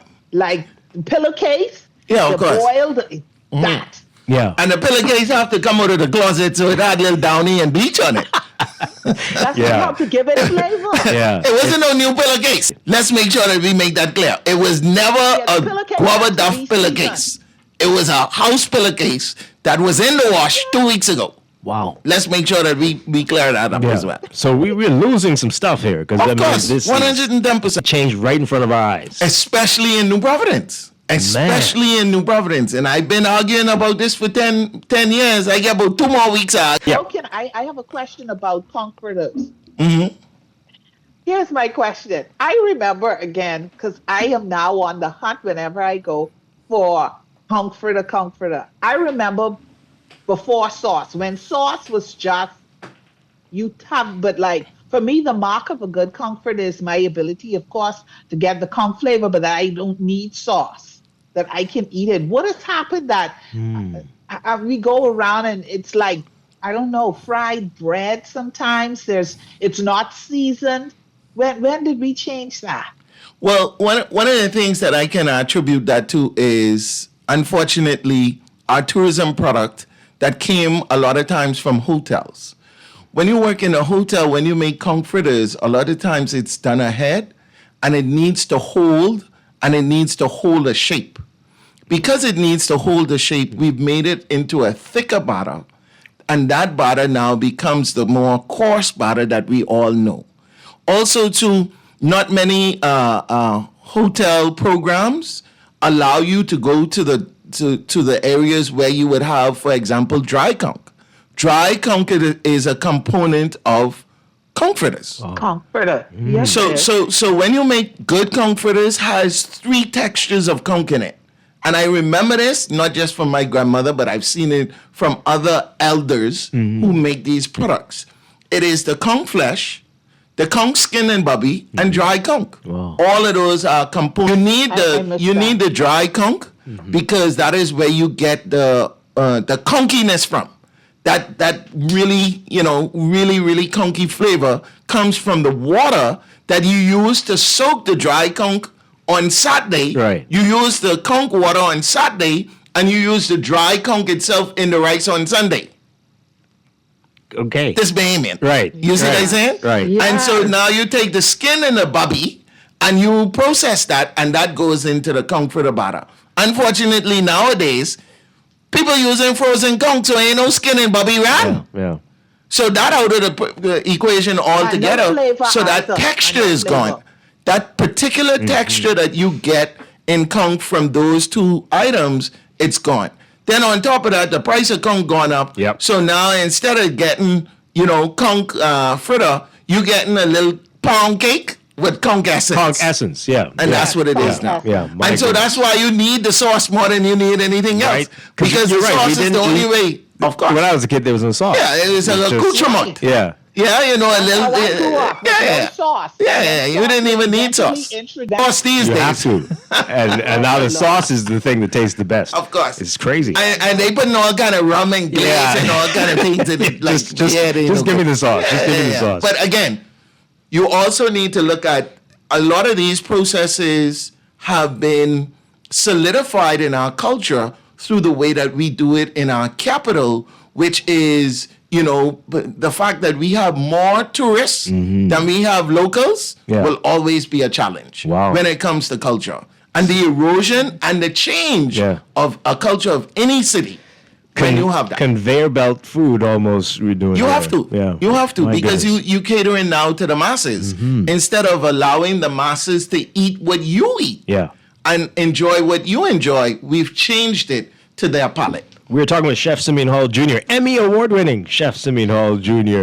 Caller, let's get to the call. And after the call, I want to talk more about seagull eggs.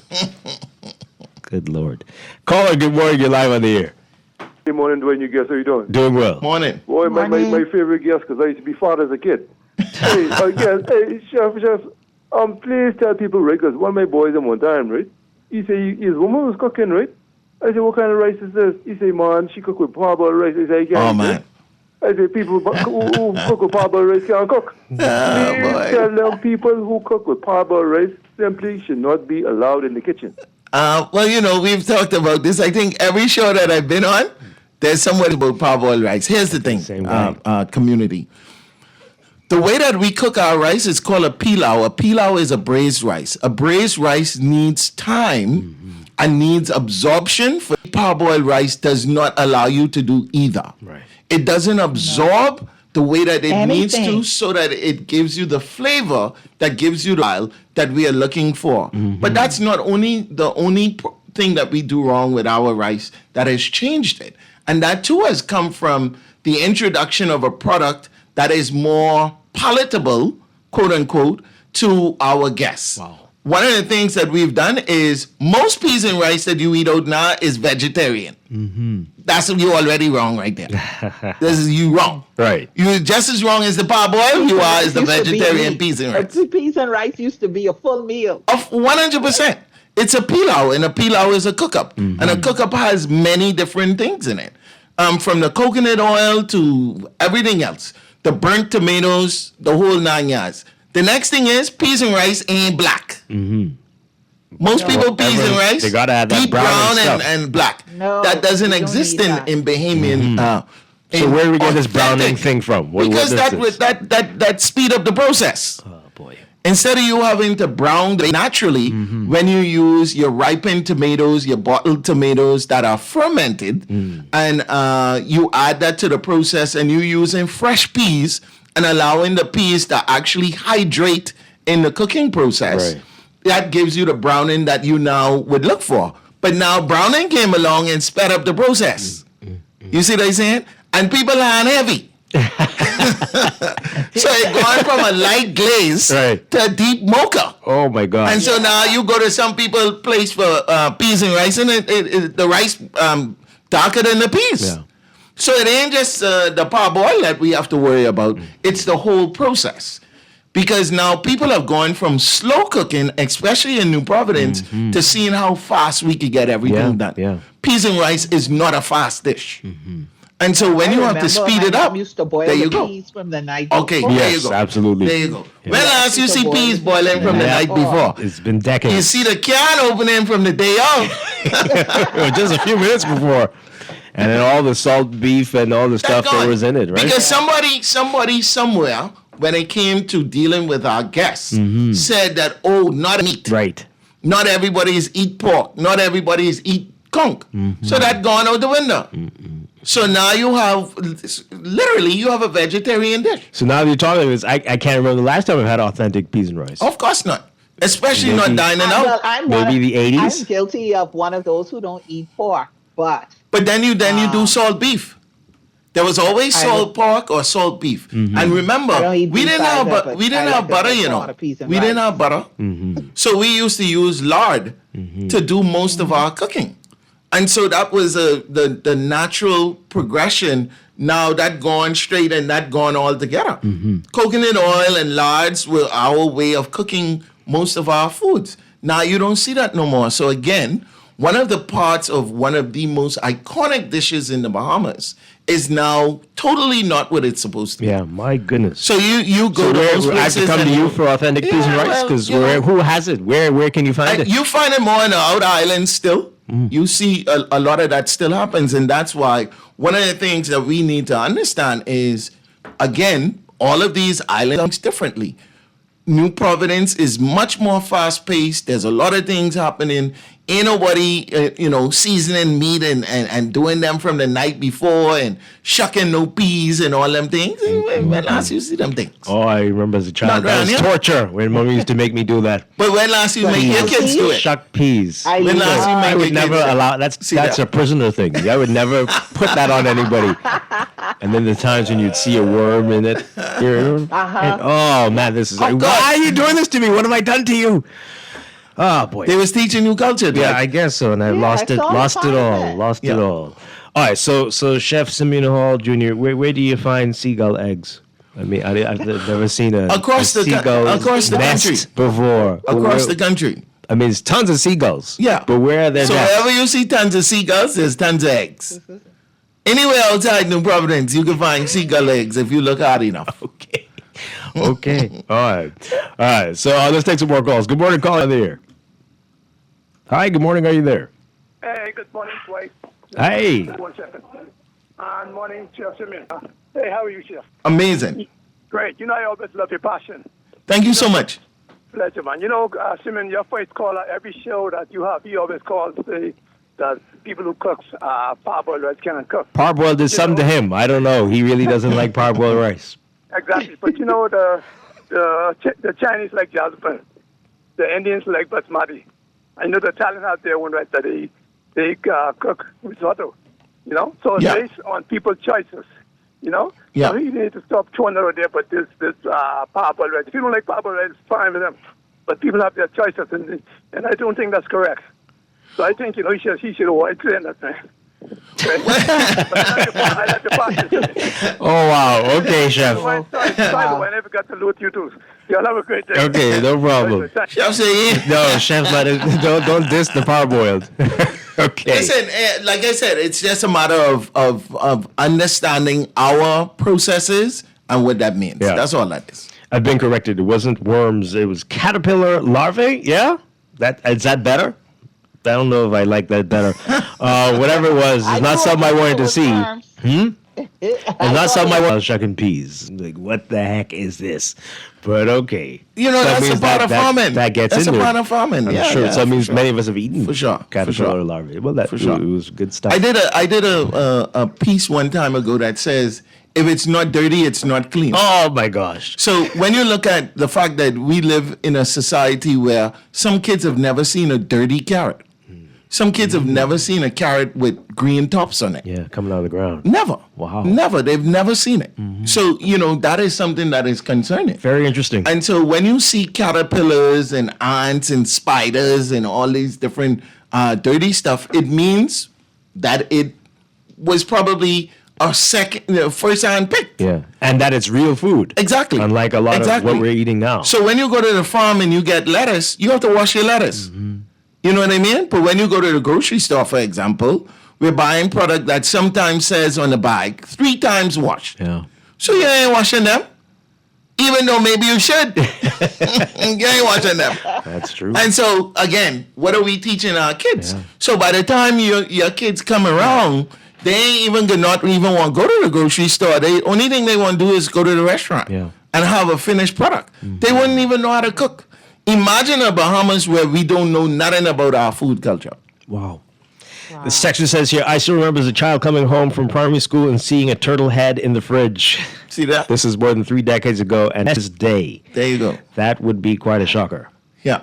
Dexter, I still remember because I used to live with my grandparents in Eleuthera, and so I used to help feed chickens.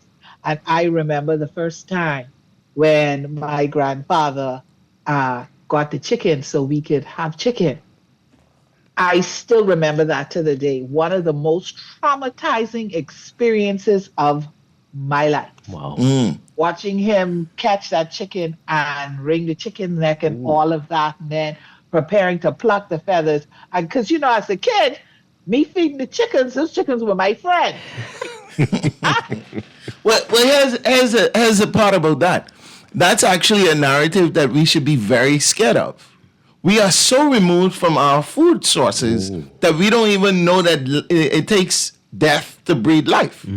So, again, we would be more responsible if you had to be a part of the process. Yeah. I can guarantee you That's this. wasteful too, Nothing probably. wasted on those chickens that you were responsible for creating. You had to buy the feed. You had to make sure that they were well taken care of. So people wasn't just, I only eat the flats. I only eat the drumettes. I don't eat that part. I don't like breasts. I don't like thigh. But Bucky, you so hungry.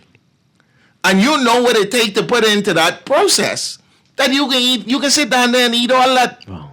But we are so far removed. We just go into the grocery store. And by the way, I ain't calling no name, but you see some of them chicken in some of them grocery store. They blues. They're them purple. You could get 38 pounds of chicken for $18. How is that possible? How you could get one of them big yellow tray of chicken wing for $7? How is that possible? Anybody with any sense of raising anything will tell you that's impossible. My goodness. But that's what we're eating. Yeah. And we wondering why we have, all these diseases. You get people with eye in the middle of their head, all kind of things happening to us because of all these things that we consuming. So again, I'm sorry to hear that traumatize you. But one of the things that we need to do is don't let that traumatize us. Because that is how you eat. You got to kill something to eat. For sure. And if you ain't a part of the process, then you become wasteful. This texter says, I'm 52 and I still enjoy shucking peas and boiling it in rainwater? Yeah, of course. Rainwater. Yeah. Wow. The first salt that we used to use was ocean water. You go on the beach and that's your seasoning liquid right there. But again, when you say that to somebody in New Providence, to say that you go on the beach and get water to cook with, the only thing you thinking about is all them people who's be on the beach swimming. And the cruise ships. And you figuring, boy, that this is not normal. Normal is going to a pristine beach that nobody has seen in decades. And the water is crystal clear. And you take that water and instead of causing you harm, it do your body better. Yeah.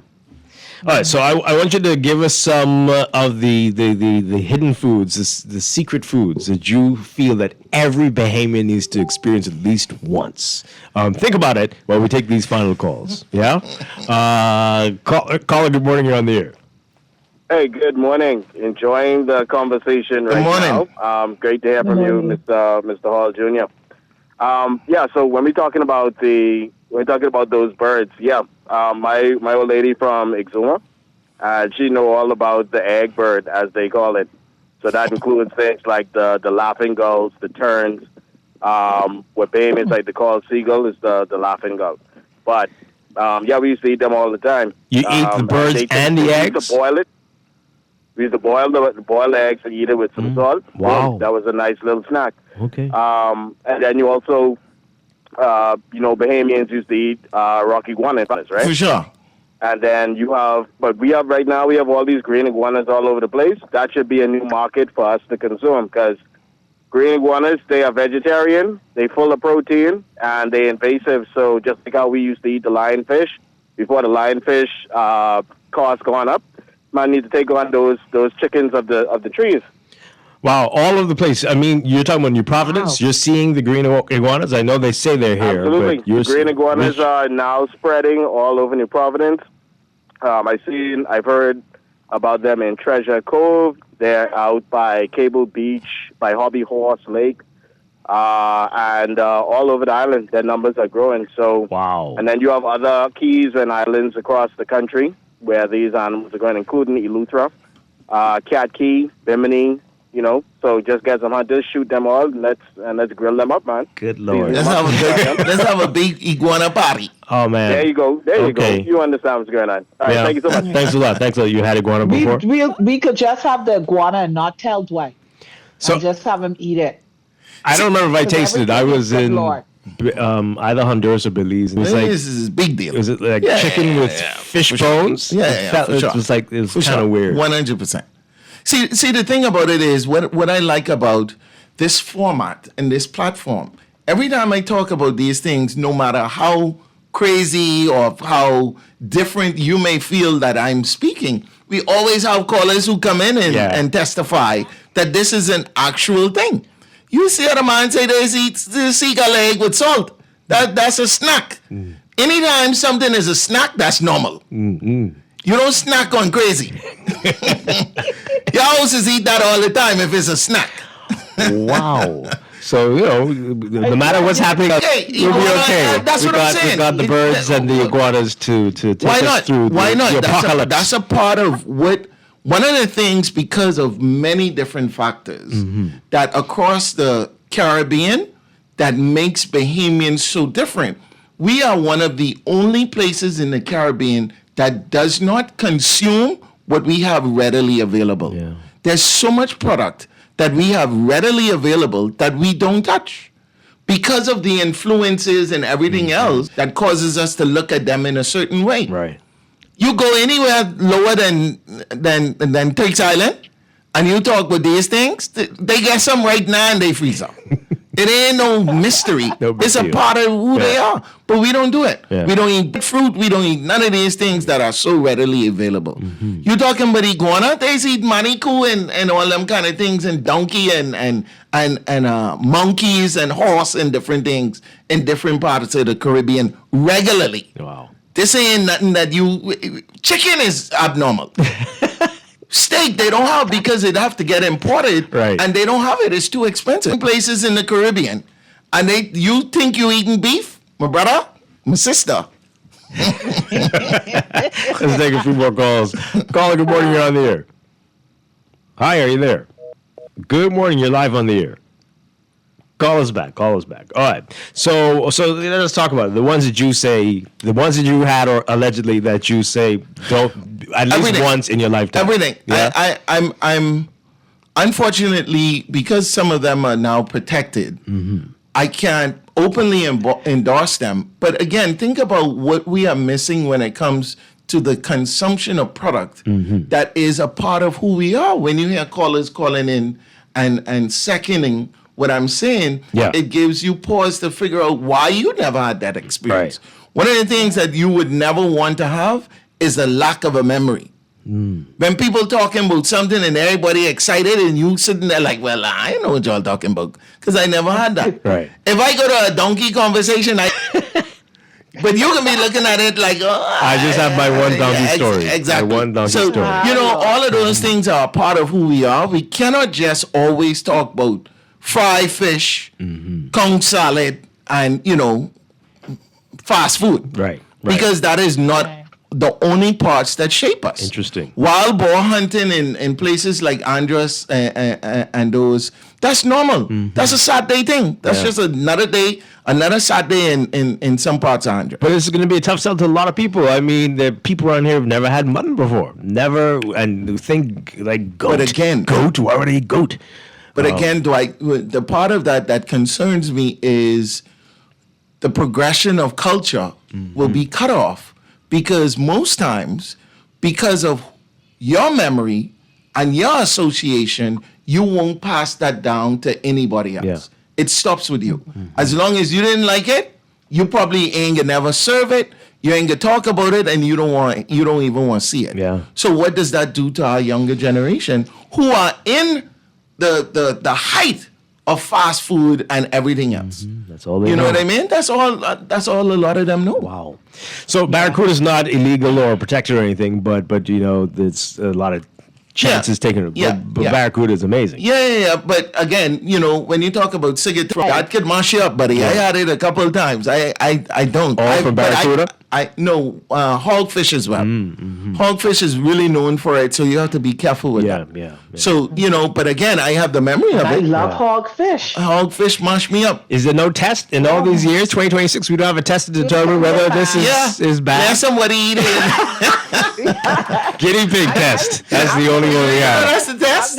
That's the test right now to this day. You let somebody eat it, and if they okay. Now, mind you, different immune systems are built differently, etc. So that's not a guarantee, but that's where we is going. And it might hit them many days later. There you go. So there's no chance. But again, that is a part of our culture. Okay. Imagine a Bahamian culture with no barracuda stories. Right. But that can be gone. How many people don't know what coconut Jimmy is? There are so many people who don't know what coconut Jimmy is. Yeah. Every time I go to do any sort of work and talk to locals and stuff, one of the first questions I ask them, when last you had coconut Jimmy or know what it is? Yeah. And the majority of people don't know, especially under a certain age. Wow. They have no clue what it is. Yeah. So you're talking about food products that are near extinction and nobody else concerned? It can't only be me. I only one person. I only lend the one son. I can't do all this myself. Some more people need to be concerned. Guava duff. I mean, the guava duff we're eating now is so far removed. The only thing left for that to be is a Danish. Because all it is a boiled swirl. I mean, we doing that, and I say it all the time. Guava duff in the Bahamas, in the Caribbean, is the only national dessert that is 100% imported. When you use canned guavas. 100% imported. No other place in the West Indies would even consider That's crazy. having an imported national dessert. My goodness. This person plans to catch the rainwater. I mean, to catch the rainwater and to water the plants, but to cook the food in? Okay.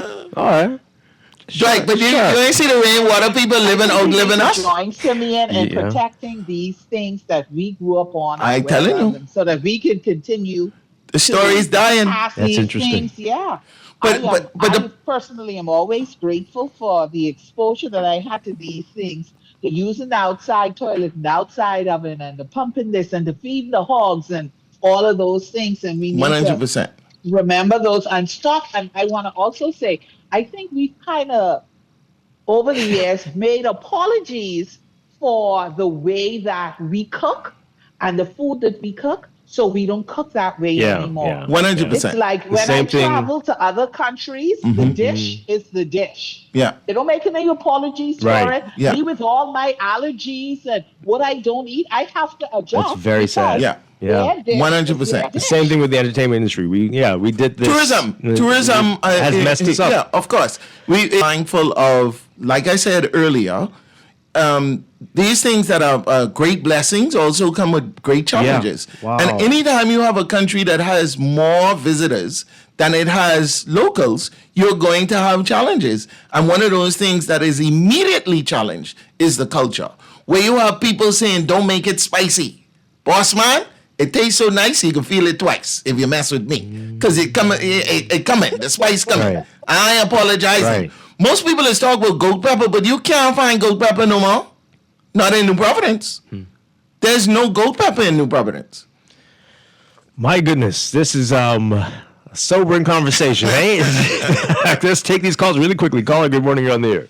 Good morning, Dwight. Good morning, Laverne. Good morning, Chef. So I Morning. just wanted to call to chime in because Chef mentioned Coconut Jimmy. Now, that is one of the great memories of my childhood that my stepdad did. And I remember for years asking people if they know about Coconut Jimmy, and they'd never heard of it. I'm like, are you crazy? And he made it. He was from Long Island. It's absolutely amazing. Now, the one thing that I've not had that Chef has promised to make for me today is bread out of the rock oven. I've not had that experience because I'm a true Nassau girl. Chef, I'm still waiting for my bread out of the oven. Well, as soon as I find Rock Oven again, I'll do it. I did a whole event from Rock Oven bread before. Where I did a slam bam pop up. It was all slam bam, and it was bread out of the Rock Oven. Nice. But it's just that I'm enjoying this conversation about what makes up, Bahamian foods and what's hush-hush from what isn't. And so a lot of it is bringing back a lot of memories. And thank you. So a lot of the things that you've had, that you talk about, I've not had. I've seen the horrible smell that comes from turtles. Yes, I totally agree with you.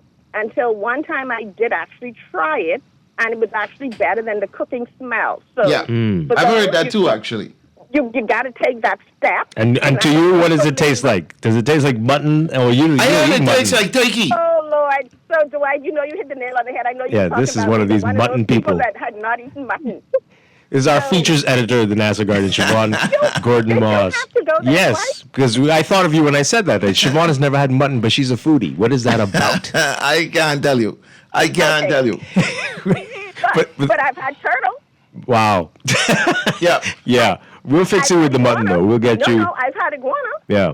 You're missing out. Goat and mutton are unbelievable, Siobhan. Unbelievable, right? Yeah. I mean, those again, a great part of the conversation.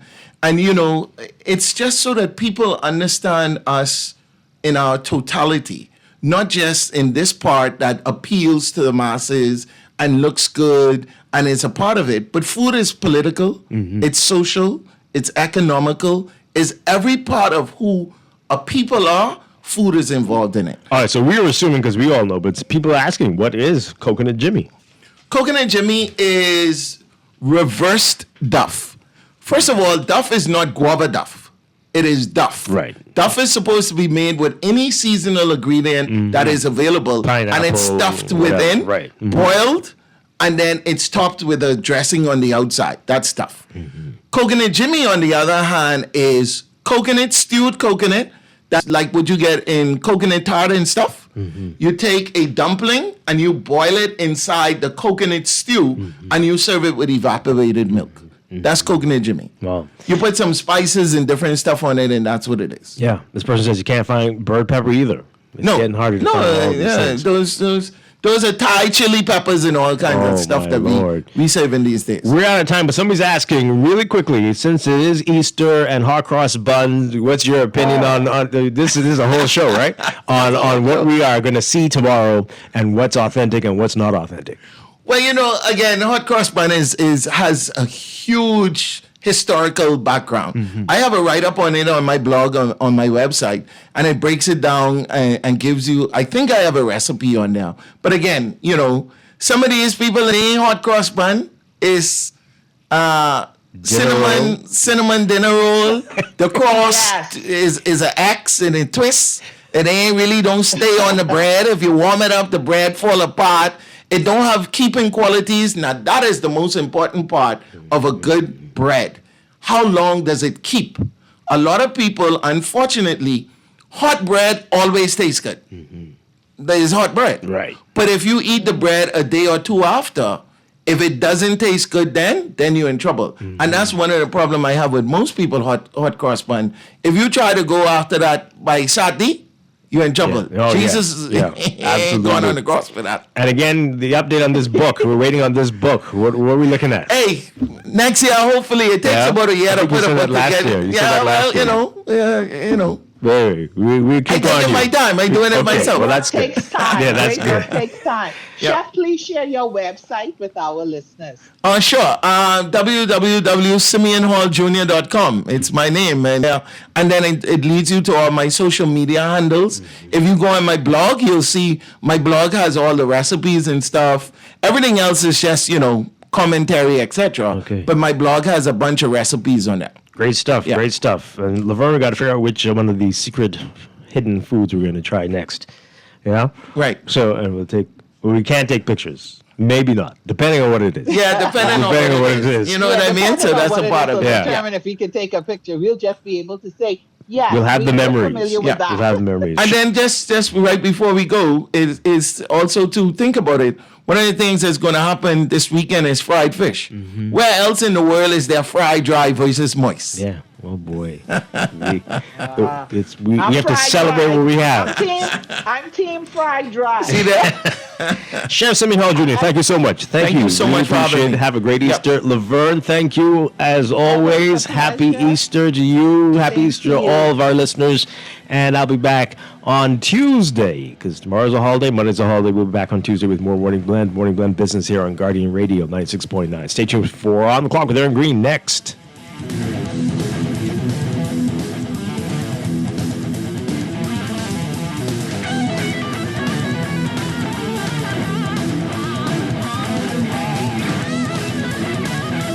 Hey folks, thanks for your patience. We'll be taking off very shortly. You should be wheels up in about 40 minutes. And due to a bumpy ride, snacks and beverage service has been suspended. AC has given us some trouble, sorry folks. And Wi-Fi is out. And so is the entertainment. Yeah, I'm sorry about the smell, folks. We are aware. I know. Just one more quick note. We are going to have to deplane. Come on! We're like the plane ride that isn't a nightmare. CG Atlantic Agents and Brokers. Good like that. Planning for retirement doesn't have to be. We offer tailor-made individual, group, and pension solutions that take the guesswork out of retirement planning. Whether it's for you or your company, don't leave your future to chance and let the trusted hands of CFAL's experts guide you toward peace of mind and financial stability. Low upfront costs and affordable monthly payments make it easy for you to build wealth so you can live well. Visit us at cfal.com to start on your path toward financial freedom. CFAL, growing wealth for future generations. Screws and Fasteners World, Balfour Avenue and Palm Beach Street, has those hard-to-find fasteners for you right now. You can find stainless steel regular hex, carriage bolts, galvanized bolts, threaded rods, nails, self-tap screws, sex bolts, anchor bolts, turnbuckles, masonry tools, hand tools, and whacker strings. Check out the rope selection and car body fasteners, too. Special orders are welcome. It's your #1 fastener store. Screws and Fasteners World, Balfour Avenue and Palm Beach Streets. Call 326-1976. Struggling to find your make that move to Fidelity and let us help you orchestrate your financial goals into perfect harmony with free financial coaching sessions. Make that move today. Call 356-7764. Fidelity, we're good for you. This is definitely the time for BAMSI to continue to build on the progress that we've made. There's now drone technology. There's now year-round container farming. You have hydroponics. You have aquaponics. You have precision farming. There have been record numbers of enrollments, record numbers of flat fishing certifications. We've had record enrollments in our online courses. Students from across the family of islands. Because in BAMSI, we are not just cultivating produce. We're cultivating producers. Paid for by At CFAL, we understand that a secure future is the greatest gift you can give your employees. That's why our